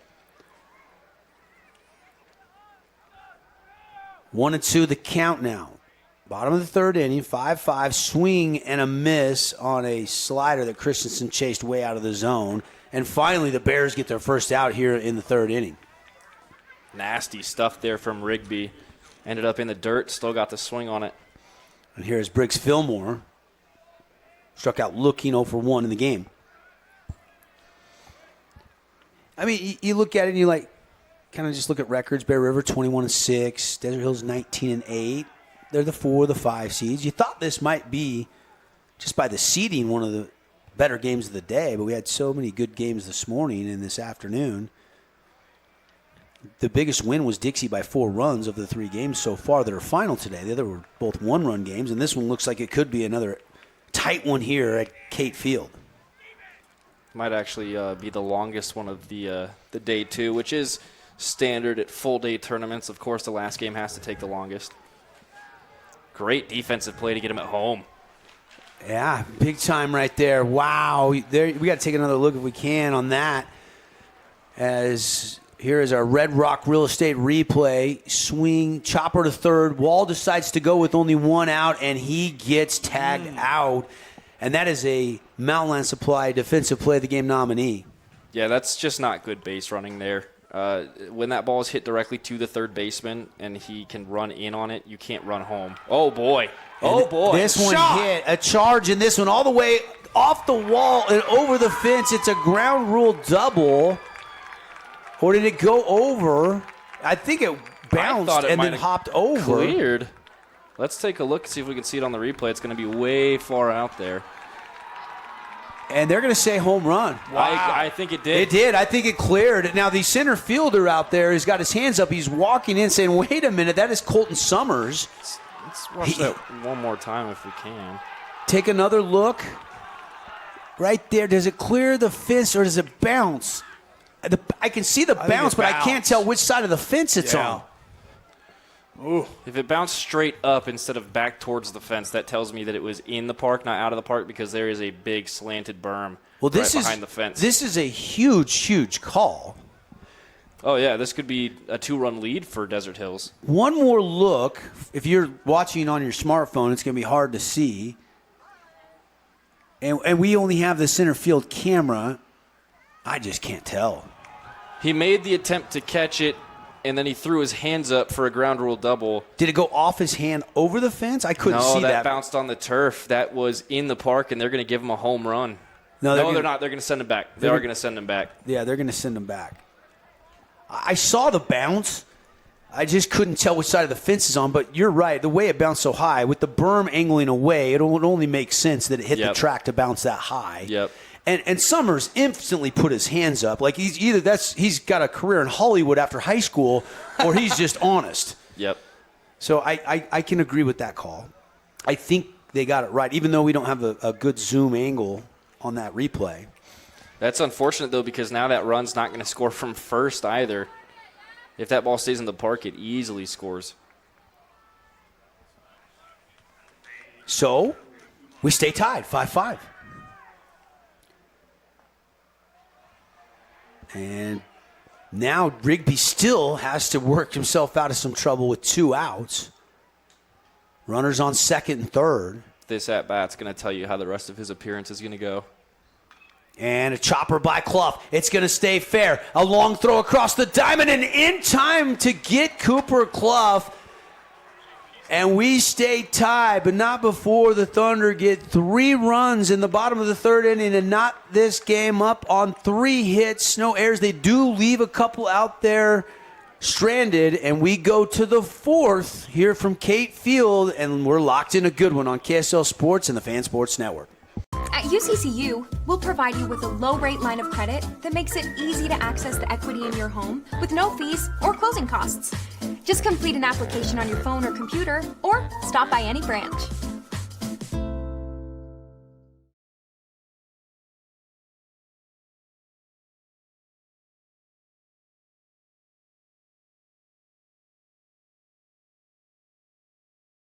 Own property and want to rent it? Then you need the right team with 11 years of local experience, a staff of over 25 employees, and a 4.9 Google rating. Aim to maximize your rental income and find quality tenants while keeping turnover low to increase your revenue and truly maintain your property. Learn more at redrockpropertymanagement.com.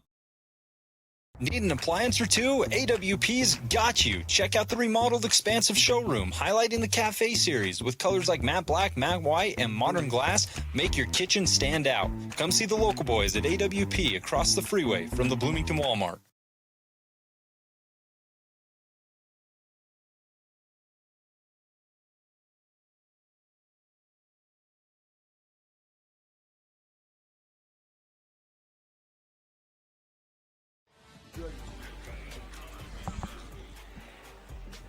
Back live here for a state championship baseball.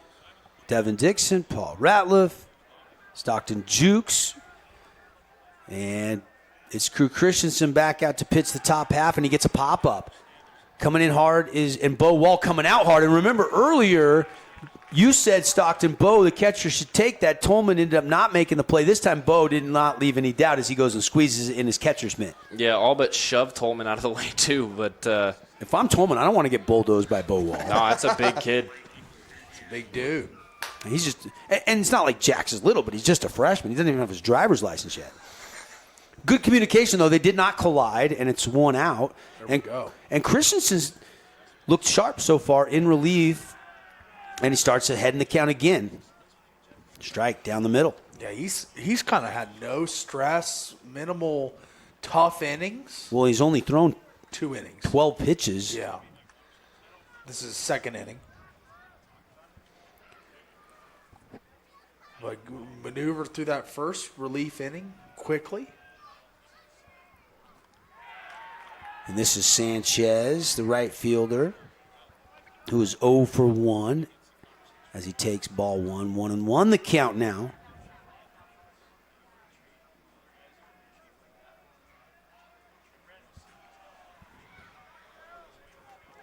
And that one gets away from Wall, but just ball 2 because nobody on base.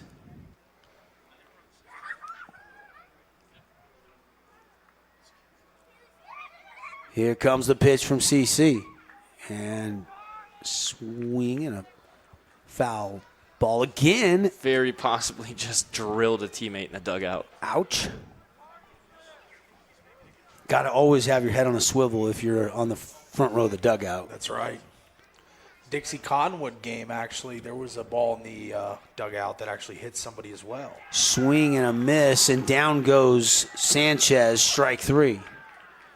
Crew Christensen has faced now 5 batters. Strikeout, ground out, pop up, and strikeout. That is his 3rd K to hang on the board, brought to you by S&S Mechanical. Get your AC tune-ups before the hot weather comes in southern Utah. Temperatures is getting up into the mid-90s this week in the STG. Time for Paulie to get his bathing suit out. Yeah, maybe another time. I only say that because the other day we were having a discussion. Do you call them swim trunks, bathing suit, or board shorts? That's right. That was quite a spirited debate. Another pop-up to Fillmore. Reed's calling him off. He comes all the way in from right field, and that's another cruise control, Crew Christensen-esque inning. We just haven't seen it because of the injuries, but he puts him up and puts him down. 1, 2, 3. No runs, no hits, nobody left on base. We go to the middle of the 4th when we come back. We're tied 5-5 on the Wilkinson's House of Lighting scoreboard.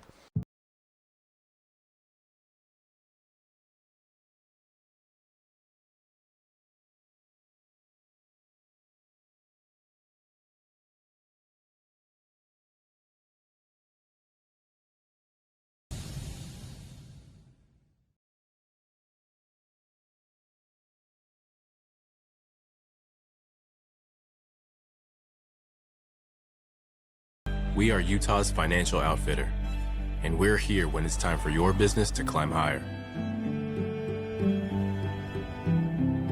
Guest Valley Bank, mountains await. Member FDIC, equal housing lender.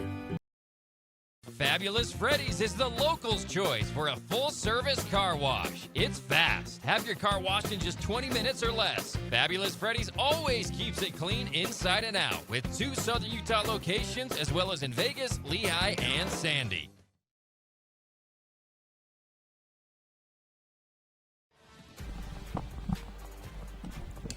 Back here, sun starting to drift behind the clouds in the mountain range here to the west. 8:27.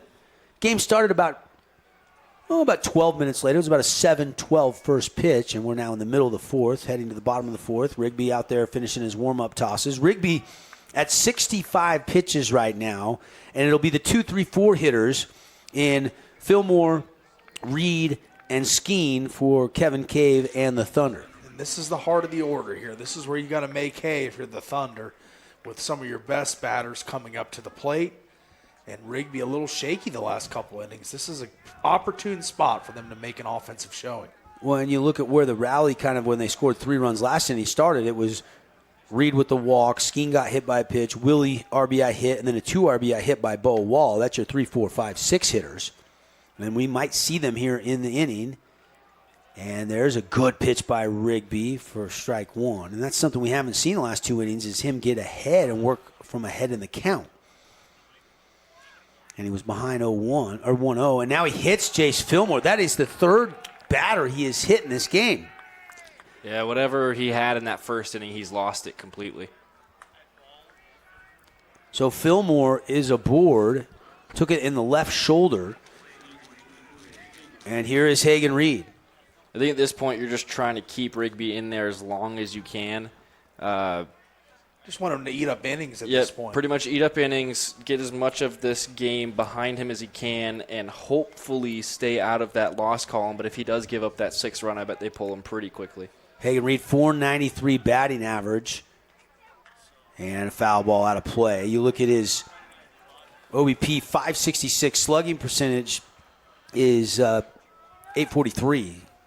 Or excuse me, slugging percentage is off the charts, 1.028, which obviously calculates your extra base hits, your home runs, and with 7 home runs, you would imagine he would have, or 8 home runs, yeah. he would have a good slugging percentage. Sure. Tops on the team. Pitched around him for the most part today, but let's see with no base open here if they That was a great pitch. Paints it in there at the bottom of the K zone for a called strike. And 0-2 the count to Hagen Reed, who has walked twice.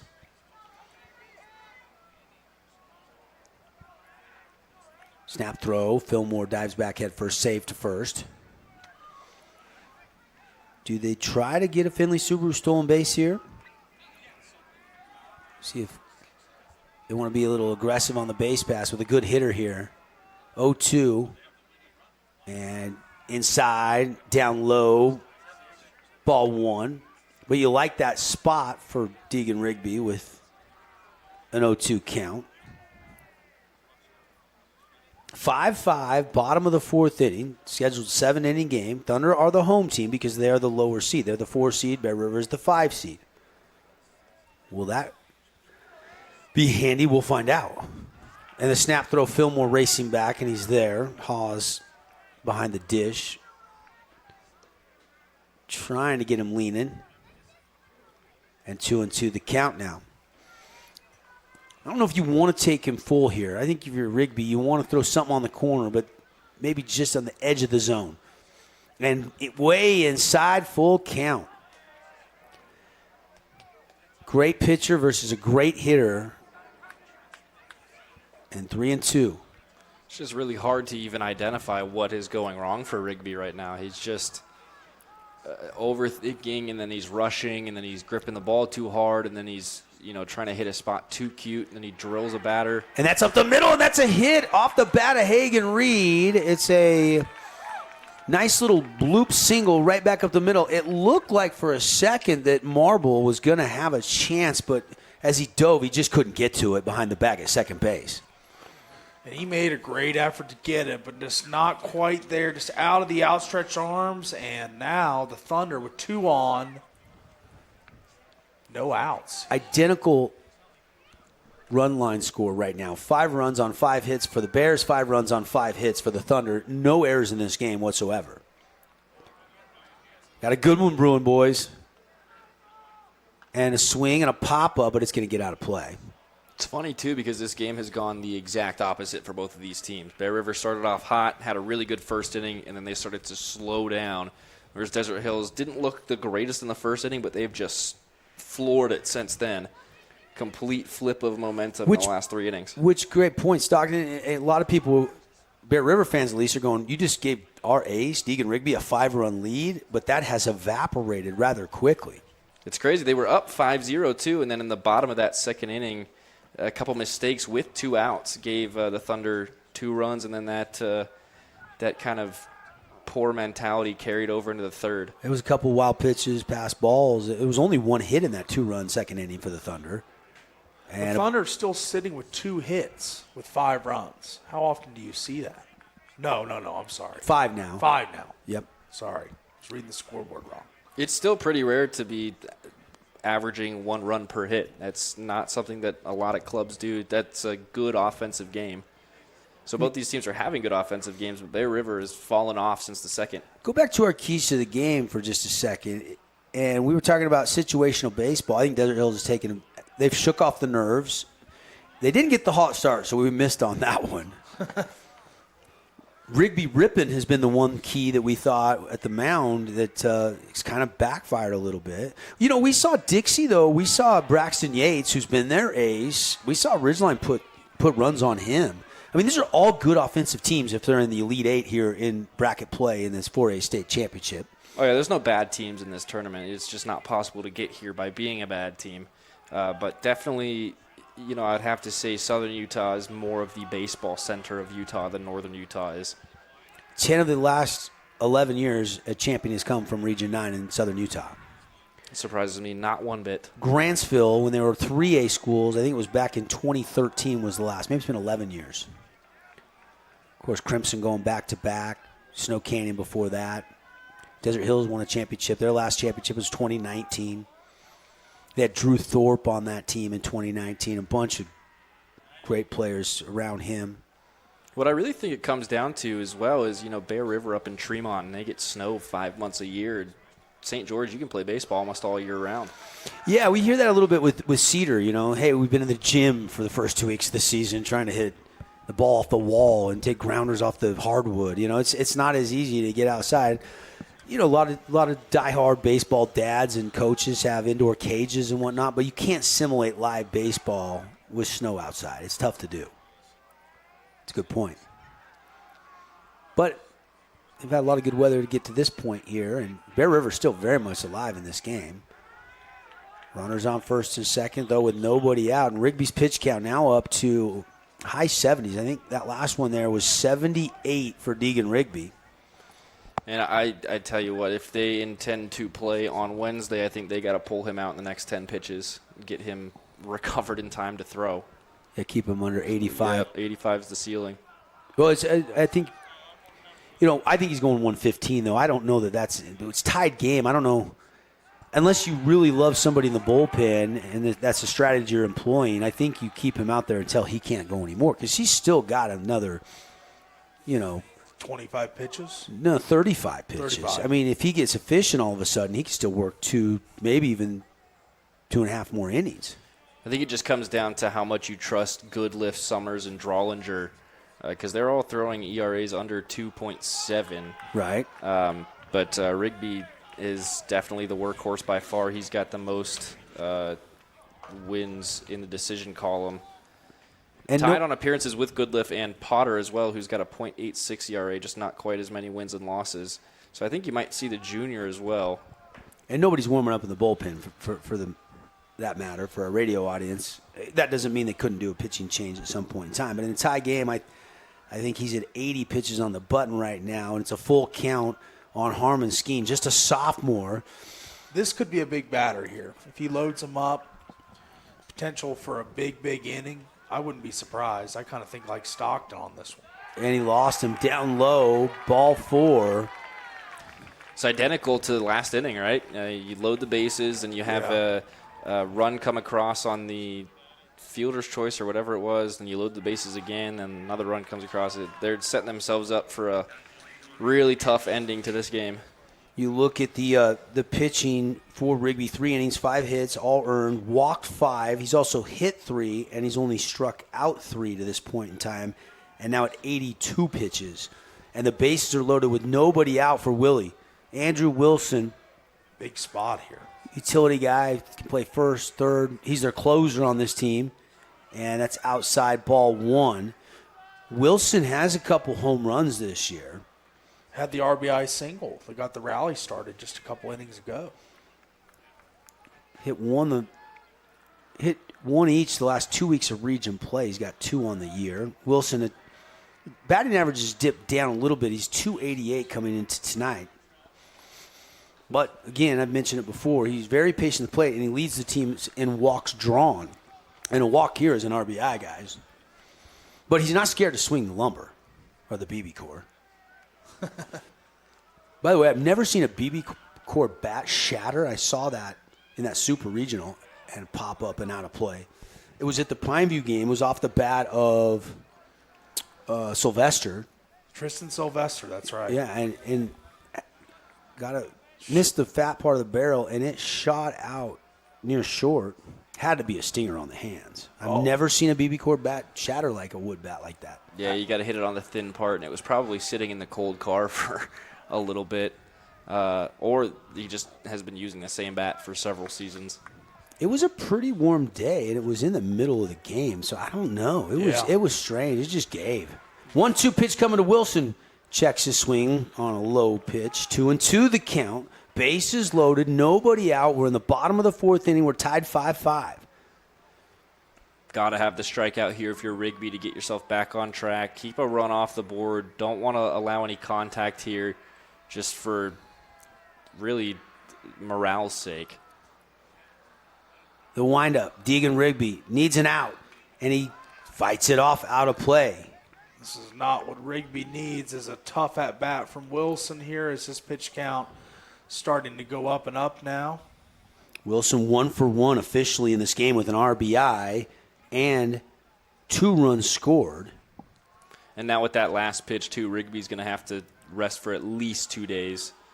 So I think they're going to get their money's worth out of him tonight. And Wilson on the backdoor slider or curve there goes down. S&S Mechanical strikeout for out number 1. That was a great comeback by Rigby, as it had been a while since he'd shown that strikeout finesse and power at the same time, finding the location with the finesse and the power of finishing the pitch. That was a beautiful delivery and execution for the strikeout. And you kind of wonder if he was maybe sitting on the fastball and just kind of froze him there. Still, though, chance for the Thunder to break a tie game here as Bo Wall steps in with the bags full of Thunder players and just 1 out and a big cut from Wall. Last time he was at the plate, it was a 2 RBI double. Yeah. Into the alleyway out there in left center. And the windup and the pitch, and that one fouled out of play. 0-2 the count now. Crew Christensen is on deck. Of course, Rigby got to be thinking, man, if I could just get a ground ball double play here and get out of here, that would feel pretty good. Thunder thinking, we haven't taken the lead all day. This is our chance. With nobody out, bases loaded, we need a clutch hit with runners in scoring position. On the other side of that, too, for Rigby, if you can get out of this inning with no runs, then your offense needs to come in and help you after this. You need to get a little more run support. They've been quiet for the last couple innings. In fact, they've been really quick offensive half innings. Yeah, Crew Christensen has closed the door on them since coming in relief. Jax Tolan worked the first 2 innings. They scored 5 runs. But since Christensen came in, he has made mincemeat of this Bear River lineup, and a swing and a miss and another strikeout. 2 strikeouts in a row. There's the dominance of Rigby that we've heard all about and seen. This is the 50-plus strikeout guy that we were told we were going to see today, and he was there early in the game, but now showing that prowess once again, striking out the last 2 batters, going to strike out the side here potentially if he can. He's got 5 S&S Mechanical strikeouts on the night now. And now Crew Christensen, chopper foul. And this is a high leverage situation that he's been able to almost work himself out of here. Just 1 more out to go. This would be a huge win, kind of like what Stockton was saying. The offense has got to come back in the top half and support him a little bit. Yeah, I think this will fire up the Bears if he can work out of this jam, no question. And there's probably a lot of pressure on Rigby, sure, but on Haas too, because we've seen the hit by batters. We've seen a couple of wild pitches, pass balls. Any mistake whatsoever between catcher and pitcher, and all of a sudden Desert Hills could try to score a run from third base. Got good speed in Fillmore over there, Jace Fillmore at third. And a big cut. And I feel like it's been an aggressive at-bats from Wilson, Wall, and now Crew. And I wonder if they shouldn't be maybe a little bit more patient and make Rigby throw some more pitches. Of course, Wilson worked a full count before that. And a swing and a miss, and he's done it. He's worked out of trouble. After loading the bases, he strikes out 3 in a row, and we stay tied as we're through 4 full innings. We move to the top of the 5th. 5-5, Bear River Bears, Desert Hills Thunder here in the 4A State Baseball Championships on KSLSports.com, presented by UCCU and the Boulevard. Oh, hello, Italian nightclub from Jimmy John's. Ciao, freshly baked bread piled with Italian-style meats. Hey, hand-sliced veggies. Am I obsessed with this sandwich? Yeah. So what if I am? Jimmy John's. Order online or on the app.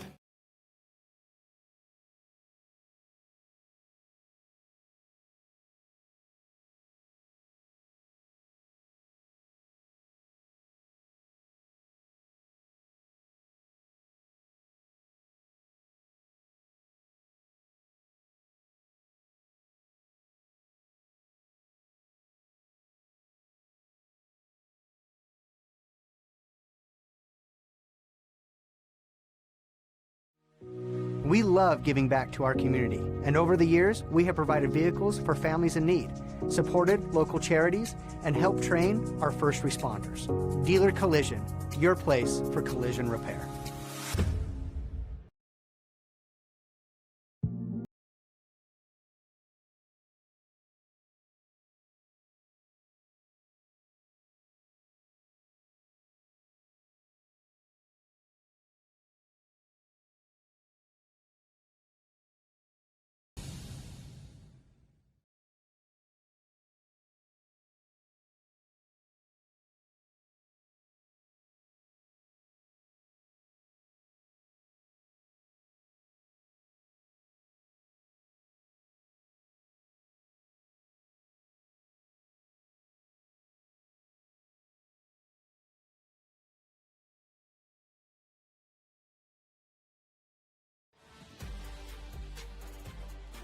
Ground ball to start off the inning, and that is just in time from Desert Hills. 1 pitch, 1 out. Yeah, and that's kind of been what Crew Christensen has done since he entered this game. He has been tremendous. And I don't think that was, the plan to go to Crew. But when you're down 5-0, I don't think Kevin Cave had much of a choice. I think you had to try to go slow down that hot start the Bear Rivers offense had, and it's worked. And that's why, getting out to that lead, even though they've given up that lead since, for Bear River, that was a huge deal because it allowed them to keep their ace in the game early and let him work out some of those kinks. The ball game's still tied. And now 1-0. And now that one missing 1-1. The count, here we go. Top fifth. This is Marble, Talon Marble, that grounded out. And now this is Garrick Marble. Puts a charge in that one. Down the line, Stokely Tate crashing into the wall, but can't get to that baseball. Man, he did not realize that he did not have a lot of space, and that's why I don't love the dimensions of this field here. That warning track goes in across the foul pole, and so you think you've got a lot more space. Then you get to the warning track, and suddenly, boom, you're on the edge of the field. It's pretty abrupt, isn't it? Yep. Kind of that sharp angle. Garrick Marble, 1 for 2 in the game tonight. And that one gets away from Christensen, but nobody on base, no harm. Crew has only thrown 22 pitches, 23 pitches. Yeah, it's been very, very quick innings. Since that home run for Bear River in the top of the second, they've done absolutely nothing on offense. Christensen at 2 1/3 of no-hit baseball with 3 Ks. And he got another K. Marble goes down swinging. Wicked movement on that slider by Christensen. And these have been hyper-fast half innings for the Bears, as they're already up to 2 outs already in this inning, and I feel like they just got up to bat. Crew Christensen just making quick work of these Bears. His 4th S&S Mechanical strikeout of the night.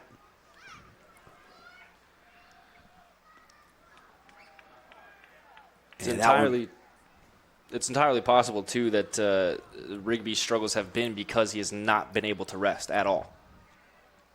Yeah, that's a good point. He's been out of the dugout pretty fast. And already 2 outs here quickly for the Thunder defensively as well. And high to Easton Goodliff. We'll probably see Goodliff on the bump, if not tomorrow, then if Bear River plays on Wednesday. I'm almost fascinated as this one's lifted into the outfield, right in that corner. And Hagen Reed has room and makes out number 3. So another quick, flawless inning for Crew Christensen on the mound. He puts him up and puts him down 1, 2, 3. No runs, no hits, nobody left. And that was the 2-3-4 hitter in the Bear River lineup. And we go to the middle of the 5th, and we come back still tied at 5 on the Wilkinson scoreboard. This cheesesteak is so freshly grilled, you can still hear it sizzling. I can hear it too. Me too. Actually, it's the Oh, cheesesteak? grill. Grilled right in front of you. It's a Jersey Mike's thing. Hey, Region 9 sports fans. This is Matt Hickman with Academy Mortgage, a proud sponsor of Region 9 football. I would be honored to help you with your next mortgage, whether it's purchasing a home, building, or refinancing. Hey, I'm wide open. Let's connect for a touchdown. At UCCU, we'll provide you with a low-rate line of credit that makes it easy to access the equity in your home with no fees or closing costs. Just complete an application on your phone or computer, or stop by any branch. Here at Custom Lighting Solutions, we provide the perfect answer to lighting your home and property. No matter the occasion, you can trust our product to make your house fun and beautiful.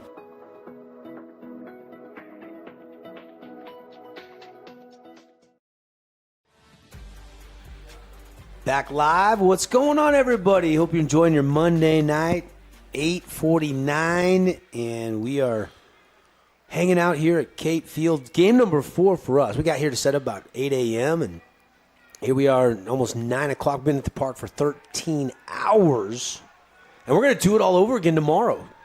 We'll have the first game at 11 o'clock tomorrow. That'll be the Park City Crimson Cliffs game. That'll be an elimination game. And then we'll just keep rolling through. Looking forward to it. Your winners so far today, if you tuned in late, Snow Canyon 3-2 winning, and that was a rematch of the state championship from a year ago. They beat Crimson. Park City tied it 2-2 in the 7th, but then they walk it off. Timpanogos gets a Livingston RBI triple to win 3-2. Dixie, the overall number 1 seed, 8-run explosion in the first inning, never really looked back. It got close for a minute, it was 8-6, but Ridgeline would not get closer. A couple insurance runs late for the Flyers. They win 10-6. And here we haven't settled anything. Expect the unexpected in the nightcap, 5-5. 0-1 pitch coming from the new pitcher for Bear River. So Rigby is done. And we'll get you the final line on him in just a second. And we'll tell you about the new pitcher after this pitch. This is Goodluff. And you kind of alluded to this, Stockton. You thought we'd see Goodluff maybe today, tomorrow, Wednesday for sure. And we're seeing him tonight in a tie game. And that one fouled back off the bat of Jax Tolman, who, since he stayed at first, is hitting, and Fillmore's bat has been lifted, for those of you that were wondering.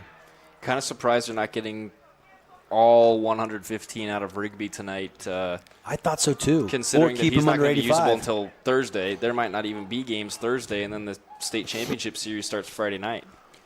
Yeah, I mean, if you would have kept him under 85, maybe could have had him for an elimination game on Thursday. Now he wouldn't be able to come back till Friday in a state championship game. Goodluff, 1.53 ERA. Kobe Goodman pinch hitting there, gets a walk. That was not Tolman, excuse me.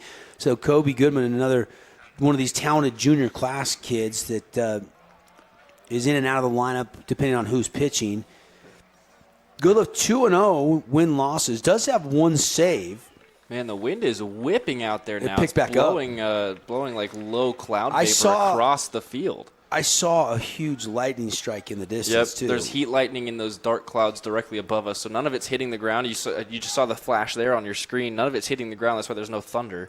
But, yeah, if we do hear thunder, then we're going to have to stop this game for some time. Well, and it's a 7-mile radius of the stadium. Starting to see rain blowing in, isn't it? Yep, it's cloud vapor as well, just all that condensation in the air. There's a bunch of leaves blowing off of trees around here. It's going to get messy. It may make it a little bit more interesting on fly balls for these outfielders. Obviously, control for the pitchers. Check swing, throw down to first behind the runner.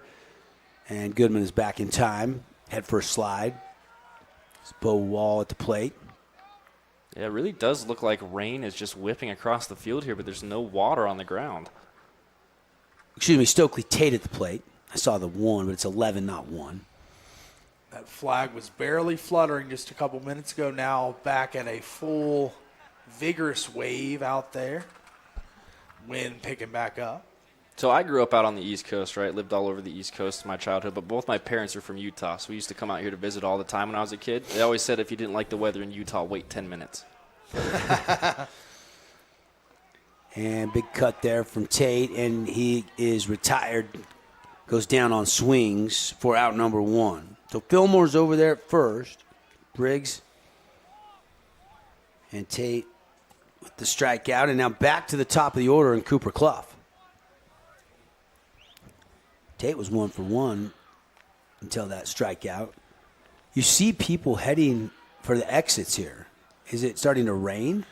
I believe so. It might be, and I think that's some Crimson ball players that are headed out now. They've seen everything they need to see today. May as well just hit the hotel. There's a mist coming in. It looks like it's starting to come from the west. And we still got a lot of baseball to go. We are in the bottom of the 5th inning here. And strike, bottom of the K zone on Cooper Clough. 1-1 the count. Ones are wild.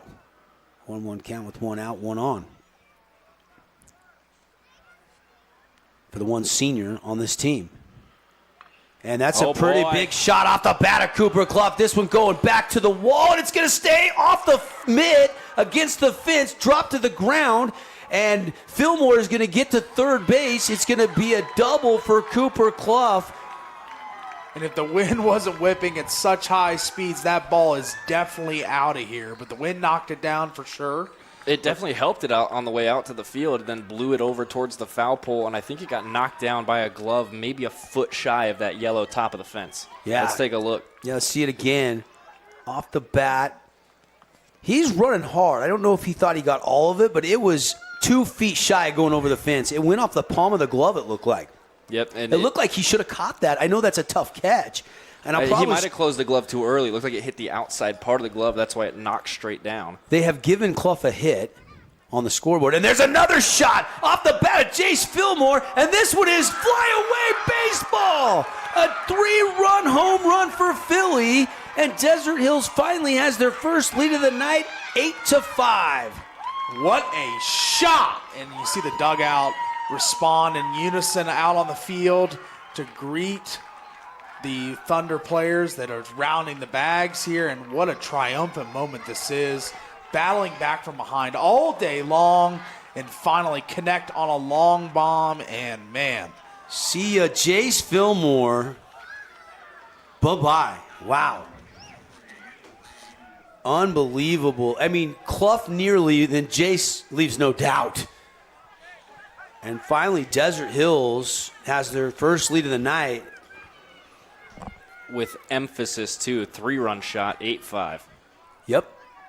And Goodliff's got to try to collect himself. Again, there's still a lot of baseball left in this game. We're just in the bottom of the 5th. And I think now, after the way that this inning's open, it's, it wasn't Rigby. Desert's just that good.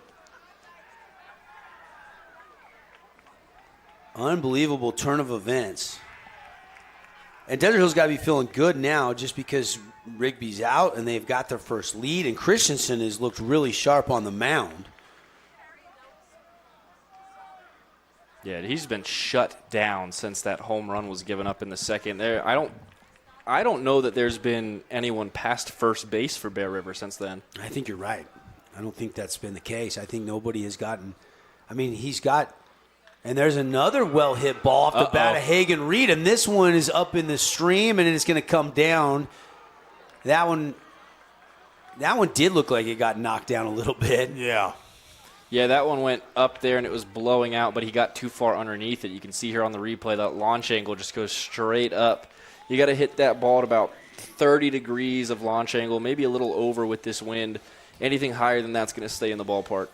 Here is Harmon Skeen now with 2 outs. Outside ball 1 from Goodliff.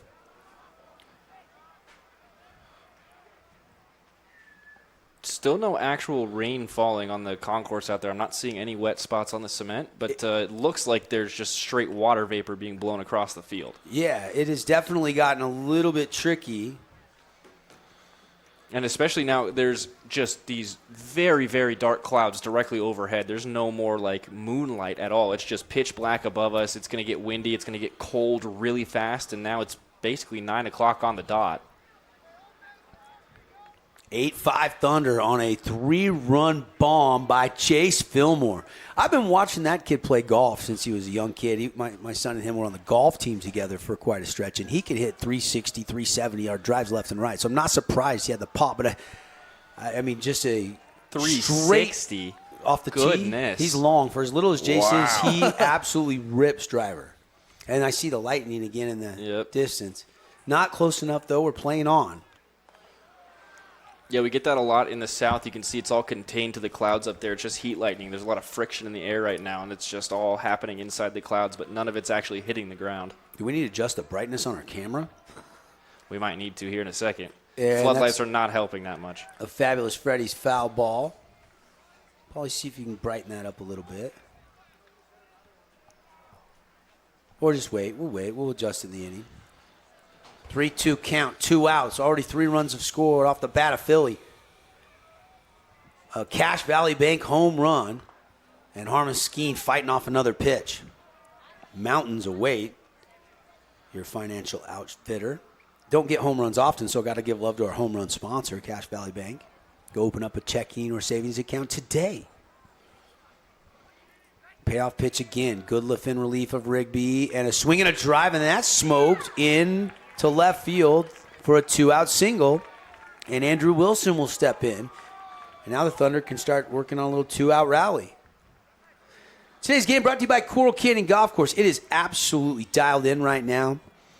You're not getting the weather we're getting here at Coral Canyon. It's supposed to be a beautiful day tomorrow down in the STG. Call for tee times. Got that local special if you're a resident of Utah. After 1 o'clock, you can play for just $75, 435-688-1700. Coral Canyon's fantastic. Yeah, love Coral Canyon. Marco Leone, a good friend of ours, friend of the show. Home to the Utah State Finley Kia Long Drive Championships, our 20th year, June 7th and 8th. So we're just a little less than a month away from hitting bombs at Coral Canyon. Oh, wow, the 20th year. The 20th year. Can you believe I've been running that long? And there's a grounder to second, and that'll do it for the ending. Wilson grounds out, but not before the Thunder get a couple big swings of the bat and one to leave the yard off the bat of Fillmore. And they've got the 8-5 lead. 8 runs on 8 hits, 5 runs on 5 hits for this Bear River Bears team. We'll see if they can rattle the bats. We go to the 6th when we come back on KSLSports.com and the Fan Sports Network. We are Utah's financial outfitter, and we're here when it's time for your business to climb higher. Cache Valley Bank, mountains await. Member FDIC, Equal Housing Lender.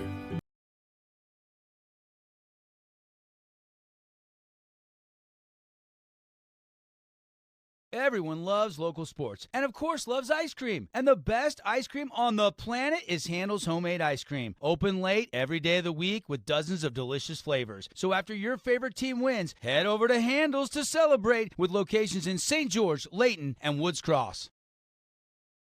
Hey, it's Luke with Udine Associates at American Family Insurance. At Udine Associates, we love insurance so you don't have to. With a quick call, we can get you an instant quote with the right coverages. My team of licensed agents are ready to help you with better insurance from American Family. Give us a call at 435-251-9102.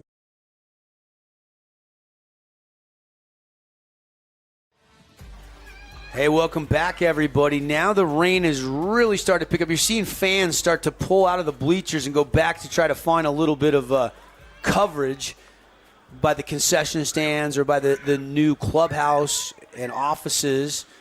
And we're going to play on as we are in the top of the 6th inning. Turf field, so you can play on this turf field. Might be a little slicker. The ball's going to, anything hits going to slide even more so with the slick conditions. And now time called as Bo Wall's got a problem with equipment. Now Jeff Clough. He saw the lightning. Jeff Clough, the Utah high school activities, he's pulled the players off the field. Yep. So we are in a weather delay in the 6th inning here with Desert Hills leading 8-5. Boy, I don't know if this is going to clear up tonight. We might have an early start tomorrow because it's looking like this is going to rain for at least another hour tonight. Yeah, have Blake pull that camera. We'll go with a one-camera shoot from dry land up here. We'll take a break. Extended. Let's make a 2-minute break. We'll see if I can go get an update on how close the weather is. The rain has really picked up. Desert Hills leading 8-5. We'll be back here in the 4A State Baseball Championships. Don't go away, everybody. Hang around. This cheesesteak is so freshly grilled, you can still hear it sizzling. I can hear it too. Me too. Actually, it's the Hello? Cheesesteak? grill. Grilled right in front of you. It's a Jersey Mike's thing.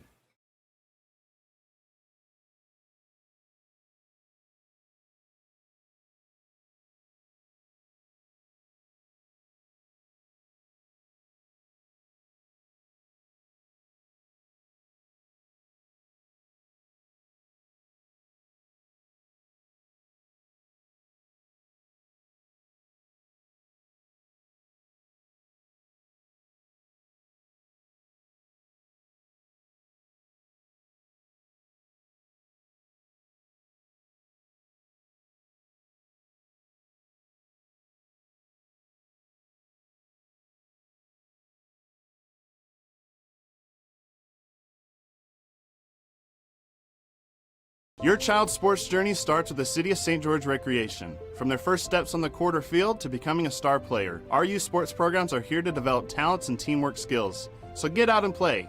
Check out all the sports and get signed up at sgcityrec.org. Hey, it's Marco from Coral Canyon Golf Course, inviting you to play the course with the best backdrop in southern Utah.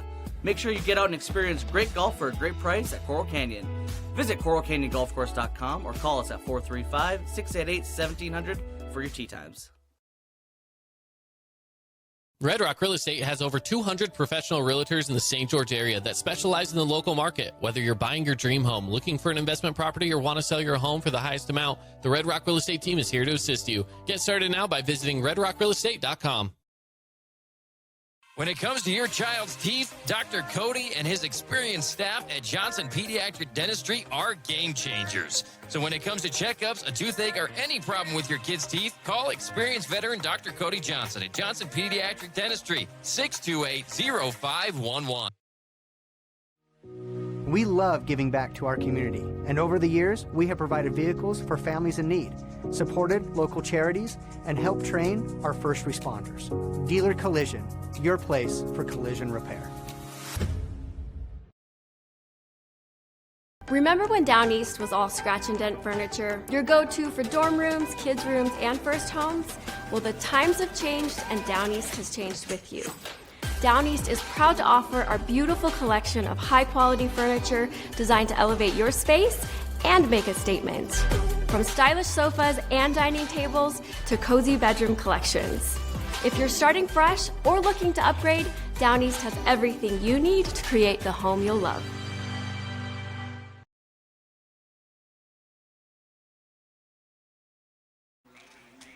Welcome back, everybody. A very wet Kate Field here as the rain is coming down, and lightning was reportedly, I just checked the app, and it's moving towards the field. So the lightning strikes are within under 7 miles now. So Jeff Clough and the Utah High School Activities Association, they had no choice for the safety of the players. They've had to put this game into weather delay. People are heading for cover. So we're going to, on the live stream, we're going to stay with you here, field shot, and we will pick back up and pop on and let you know when we are set to resume. We're at least 30 minutes from now, from resuming play. We're in the 6th inning. It's 8-5, and we will not be back on the air until play resumes.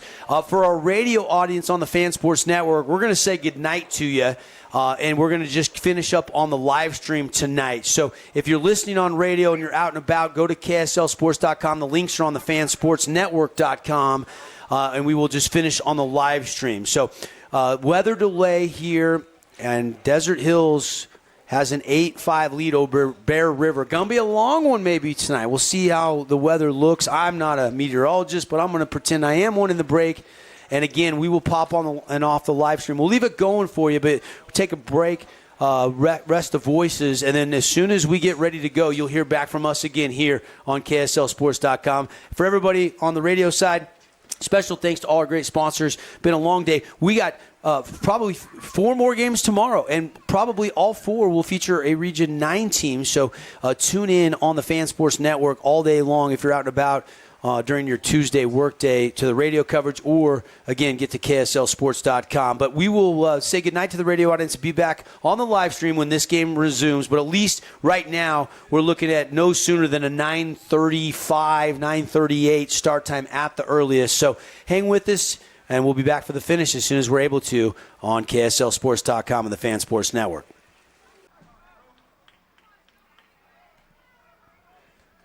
And Briggs Fillmore will pop up. And that is out number 2. Quickly, 2 outs in the bottom of the 6th inning. Bo Wall obviously stretching that single into a double, and now on third base. But let's see if he's able to come home here. Slow roller out to short, and it goes right through the wickets. And there's an insurance run as Bo Wall will come home and score. That's a big run there, as now 9-4 on the scoreboard now. And another run for the Thunder. And like you said, insurance run late in this game with only the top half of the 7th to play, potentially, if you're able to keep the Bears off the scoreboard. Yeah. 3 defensive outs away, but Desert Hills has added 1 to the total. Now they're going to try to swipe it back. The throw comes down from Hawes. And he got him. That'll do it for the inning. So they were aggressive out there on the base pass, and they tried to put another runner in a scoring position, and it backfires. But they do get the one. And we go to the 7th, and it is a 9-5 lead for the Desert Hills Thunder on KSLSports.com, presented by UCCU Credit Union. Relatives coming to visit? Not enough room? Or maybe you're looking to host a family reunion and need a house with a pool? Well, Red Rock Vacation Rentals has got you covered. From 2-bedroom condos to 10-bedroom luxury homes, they truly have something for everyone. Plan your perfect getaway or staycation. Visit St. George, Utah VacationRentals.com.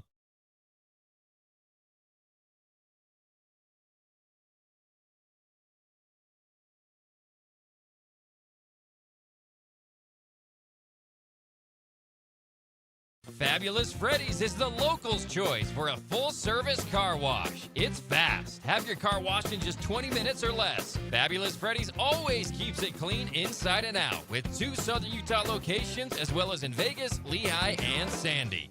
You could wander around a warehouse store forever and never find the one thing that can make all the difference. A helpful face? Now that's something to consider. Everything your local Bucks Ace stands for is written on our faces. Welcoming, neighborly, knowledgeable. When you're in need of a helpful face...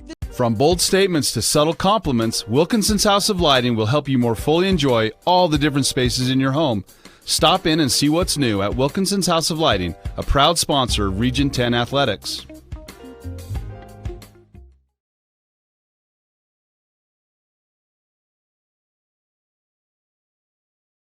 Welcome back, everybody. We go to the 7th, and it seems like this day will never end from us. We are now 10:46, and it is Hagen Reed back out there to pitch. He came in, pitched the 6th, and now pitching in the 7th. So they started with Jax Tolman. He went 2, gave up 5 runs on 5 hits. Crew Christensen comes in, was a strikeout machine, doesn't give up a run. And now Hagen Reed trying to close the door with a 4-run lead. Yeah, this is a tough spot for the Bears as down 4 runs, top of the 7th, last shot to really mount any kind of comeback here, and an imposing arm with that pink sleeve on the mound and Hagen Reed. So with Hagen on the mound, Wilson's at third, Crew Christensen's at first, and you got Jason Briggs right up the middle, the Fillmore brothers. Hagen Reed, only 3 appearances on the year, but a 2.1 ERA. So he's really done well in the limited work that he's been given. And Bears got to start rallying here. Pinch hitter.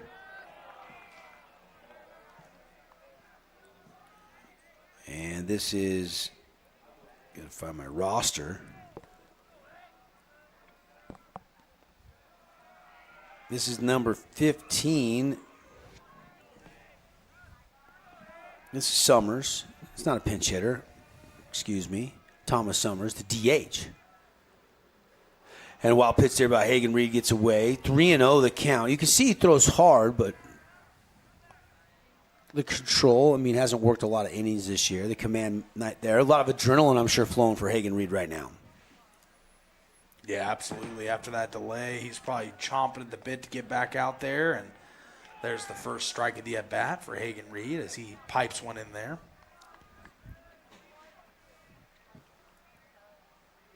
Summers would love to set the table here. You need base runners right now if you're the Bears, and he's aboard, draws the walk. Yeah, he was taken all the way. He was, and that's a huge asset for the Bears here as they can do a lot of things. They can try and get him in scoring position immediately. They can try and steal a bag. They can put the run sign on. Just a lot of ways to get this runner engaged and try and get this plate across, or the run across the plate. Well, and Summers was 0 for 2, and now Sanchez is 0 for 2. So this is the bottom of the order. You can get back to the top of the order and get 2 on with no outs. Some of that 400 for club. Potter and Marble and Talon and Garrick. Yeah. That would be big for Coach Hawes and this Bears team. Really would be. As we're about to strike 10 minutes till 11 here, 10:50 on the big clock. Center field, Kate Field. The lightning strikes were everywhere around the field, but it moved through pretty quickly, actually, but about an hour delay. And if you've rejoined us here, we got everything back up and live for you on KSLSports.com. Had to restart the stream and the encoders and get everything dialed in for you for the finish. You're going to catch it here. Can the Bears rally down 9-5? And 1-1 the count after that last pitch from Hagen Reed.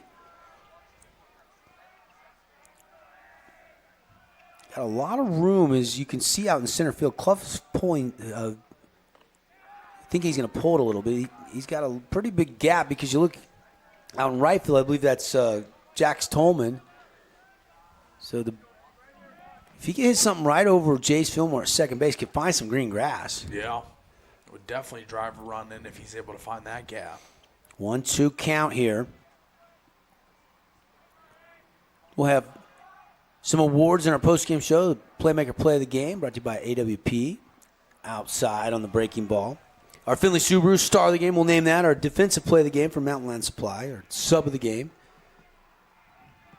Been a lot of big plays. It wasn't until the bottom of the fifth that Desert Hills got a 3-run home run by Jace Fillmore. Right now, that is looking like the play of the game. Yes. If this score holds up and Desert Hills wins. Bears not done yet, though. Leadoff man is aboard. Here comes the full count 3-2 pitch, and he lost him. So back-to-back walks given up by Hagen Reed, and now you're back to the top of the order in Potter. And here comes, it's not the head coach, Kevin Cave. It's one of the assistant coaches popping out of the dugout here to talk some situational. Meeting on the mound brought to you by Udy & Associates. Luke Udy, your local Southern Utah American Family Insurance agent. Get a free quote. Call Luke. See how much he can save you today on home, auto, or health insurance. What is this conversation out there, Paulie? It's probably just kind of the calming of the nerves, saying, hey, we got a 4-run lead here. We need to just get out of this inning by any means possible. And now with 2 runners on, you got to be extra careful that you don't allow an extra base hit or albeit a home run to the Bears. So this is a dangerous spot for the Thunder, as they hadn't been tested when Crew Christensen was in there. He was kind of mowing through batters, doing really well with the strikeouts.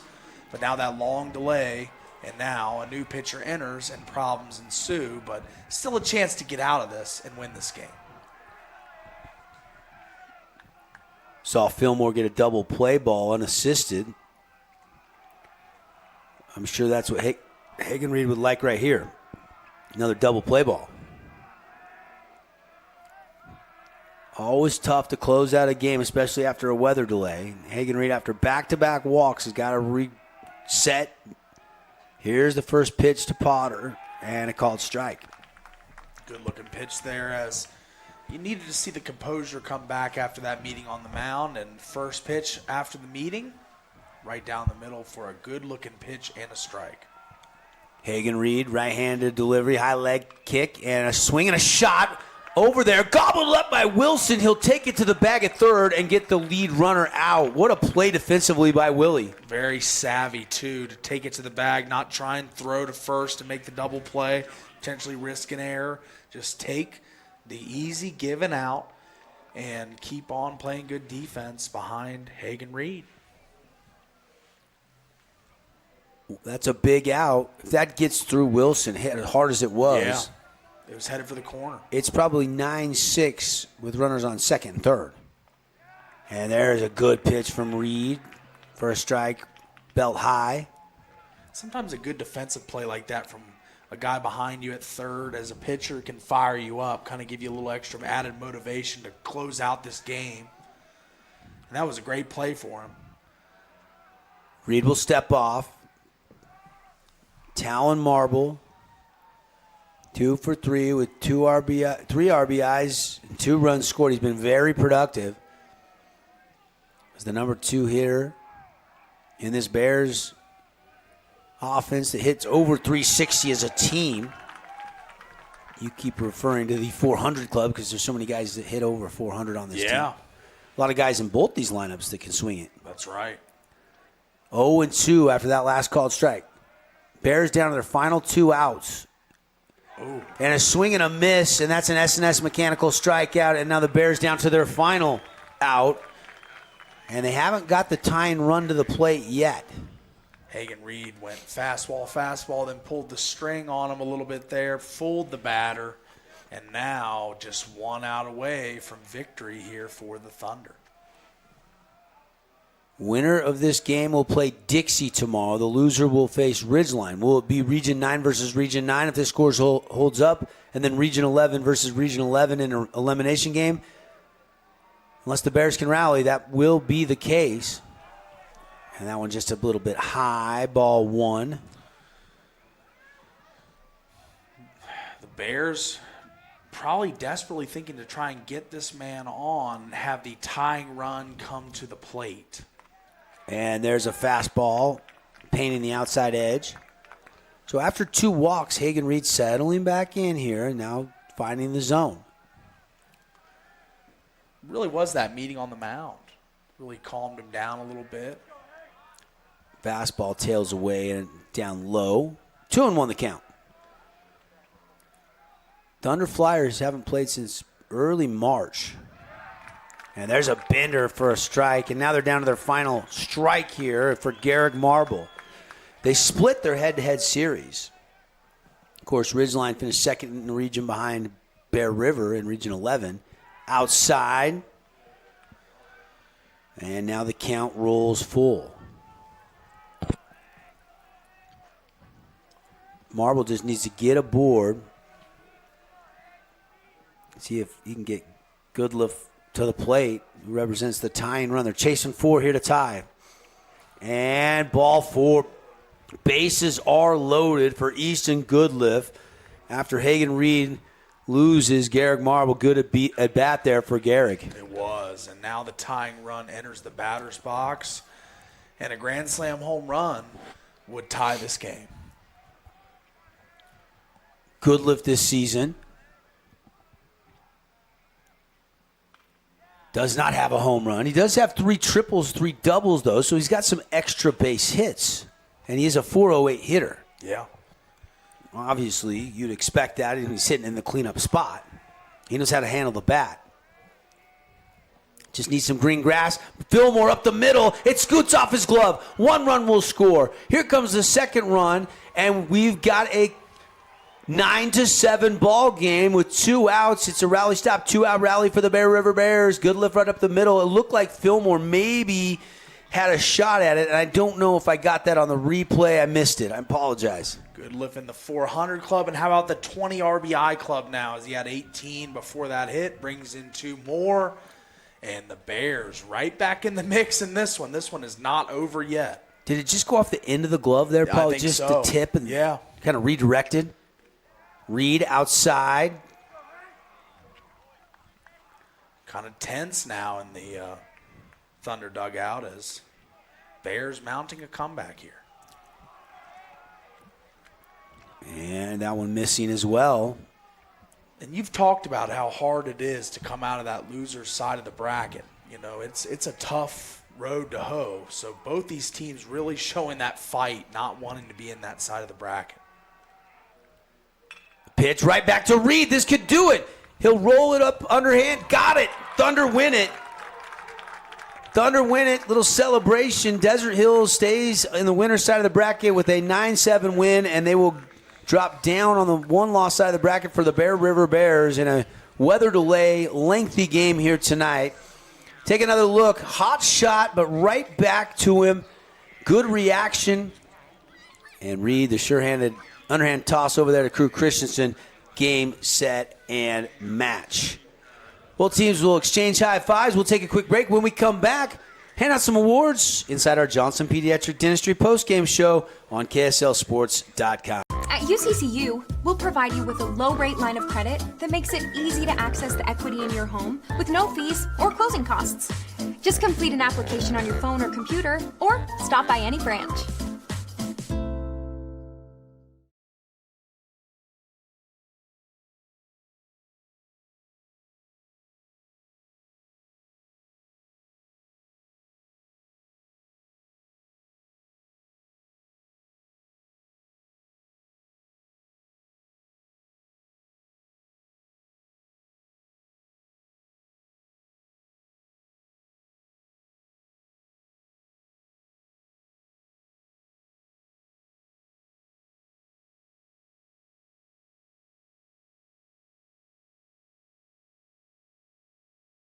Own property and want to rent it? Then you need the right team with 11 years of local experience, a staff of over 25 employees, and a 4.9 Google rating. Aim to maximize your rental income and find quality tenants while keeping turnover low to increase your revenue and truly maintain your property. Learn more at redrockpropertymanagement.com.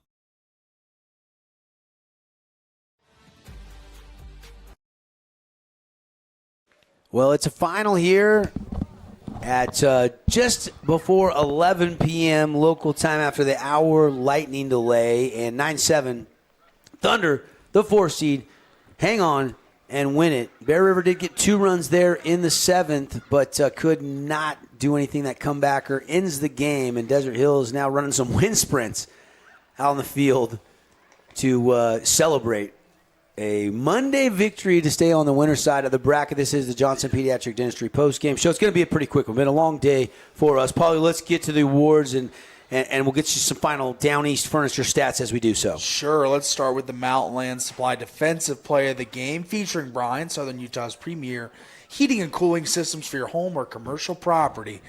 Bryant, whatever it takes. What's your call on the defensive play of the game? I mean, I love the unassisted double play in the bottom of the top of the 6 there by Fillmore. Yeah. That's a big time play. By Briggs, right? Yeah, I love that I mean that third base glove Wilson. I mean, if that saved a bunch of that runs. changes things. That was big. How about the combination of both those plays there late in the game to seal the 2-run victory? All right, we'll go with those 2 plays. Next, we're going to go to the AWP Playmaker Play of the Game. See the local boys, the playmakers in the appliance industry at AWP. Quality selection and price across the freeway from the Bloomington Walmart. Buy direct and save at AWP. This is a no-brainer. Jace Fillmore, 3-run bomb. Yeah, it's simple. Jace Fillmore. No need to overthink this one. That was the turning point in this game. It's tied 5-5, and you've got Rigby out of the game, and Goodlifin pitching, and Cooper Clough hits it off the wall, and then the very next batter, Fillmore, a no-doubter, sail away baseball, and that is your Appliance Wholesalers Plus Playmaker Play of the Game. Go see the boys that sell GE at AWP across the freeway from the Bloomington Walmart in St. George. All righty, let's move next to the Jersey Mike's sub of the game. A sub above the rest. Get it Mike's way. Stop by a St. George Jersey Mike's today. Crew Christensen. Yeah, easy. He comes in and just his nails, locks down that pitching effort for the Thunder. I mean, he was already in the game, but he pitched. Here's the line for Crew. 3 innings, no hits, no runs, no walks, strikes out 4. I mean, he comes in and hasn't pitched a lot this year. Yeah. He's been shut down for about a month plus, and I can't remember the exact date he last pitched. Well, Saturday was the last date he pitched, but it was only 1 inning. So, Crew Christensen, your Jersey Mike sub of the game. All righty, and our last award to give out today, the Finlay Subaru Star of the Game. Go see the all-star lineup on the savings side of the freeway, or check all the great deals at finlaysubaru.com. Man, a lot of hits in this game. Tate had 1. A lot of offense. Wilson had an RBI hit. Skeen, Reed, Jace Fillmore with that home run. Cooper Clough had a hit. But Bo Wall goes 3 for 4 with 2 RBIs. I think they needed his bat tonight, and I would go with Bo Wall as your Finlay Subaru Star of the game. Yeah, that 2 RBI double was big. I'll agree with you on Bo. Yeah. If I were to give one for Bear River in the loss, it would be probably Talon Marble going 2 for 4 tonight with 2 runs scored and 3 RBIs. This Scooters Coffee energy play of the game. How about that last play? Hagen Reed with the cat-like reflexes there. I like that. I mean, that's coming right at him. He kind of thought it was hotter and then froze and then found it, and then the underhand toss to end the game thanks to Scooters Coffee. Thanks to Johnson Pediatrics. Thanks to all of you that stuck with us through that rain delay and lightning delay and watched the conclusion of this game. We're going to save our voices. We got at least 10 to 13 more games this week for you here from Cape Field at Salt Lake Community College. For Stockton, for Blake, for Paul, I'm Devin saying good night. With the Thunder win, they'll play tomorrow afternoon, and they will play the Dixie Flyers, and then Bear River will drop down, and they will play Ridgeline. The morning games we've got for you. The first game of the day, that 11 a.m. game, that will be Park City and Crimson Cliffs. That'll be our first game of the day. And then the afternoon game, we'll have that Timpanogos game against Snow Canyon. That'll be fun. Yeah. And High then, scoring, I bet. Yeah. And then we'll get you the game between the losers will be the 4:30 game, so that'll be Ridgeline and Bear River. And then again, 7 o'clock tomorrow night, that'll be Dixie Desert Hills. So that's your lineup for tomorrow. We'll have 4 more games coming your way. Have a great night, everybody. We'll see you tomorrow.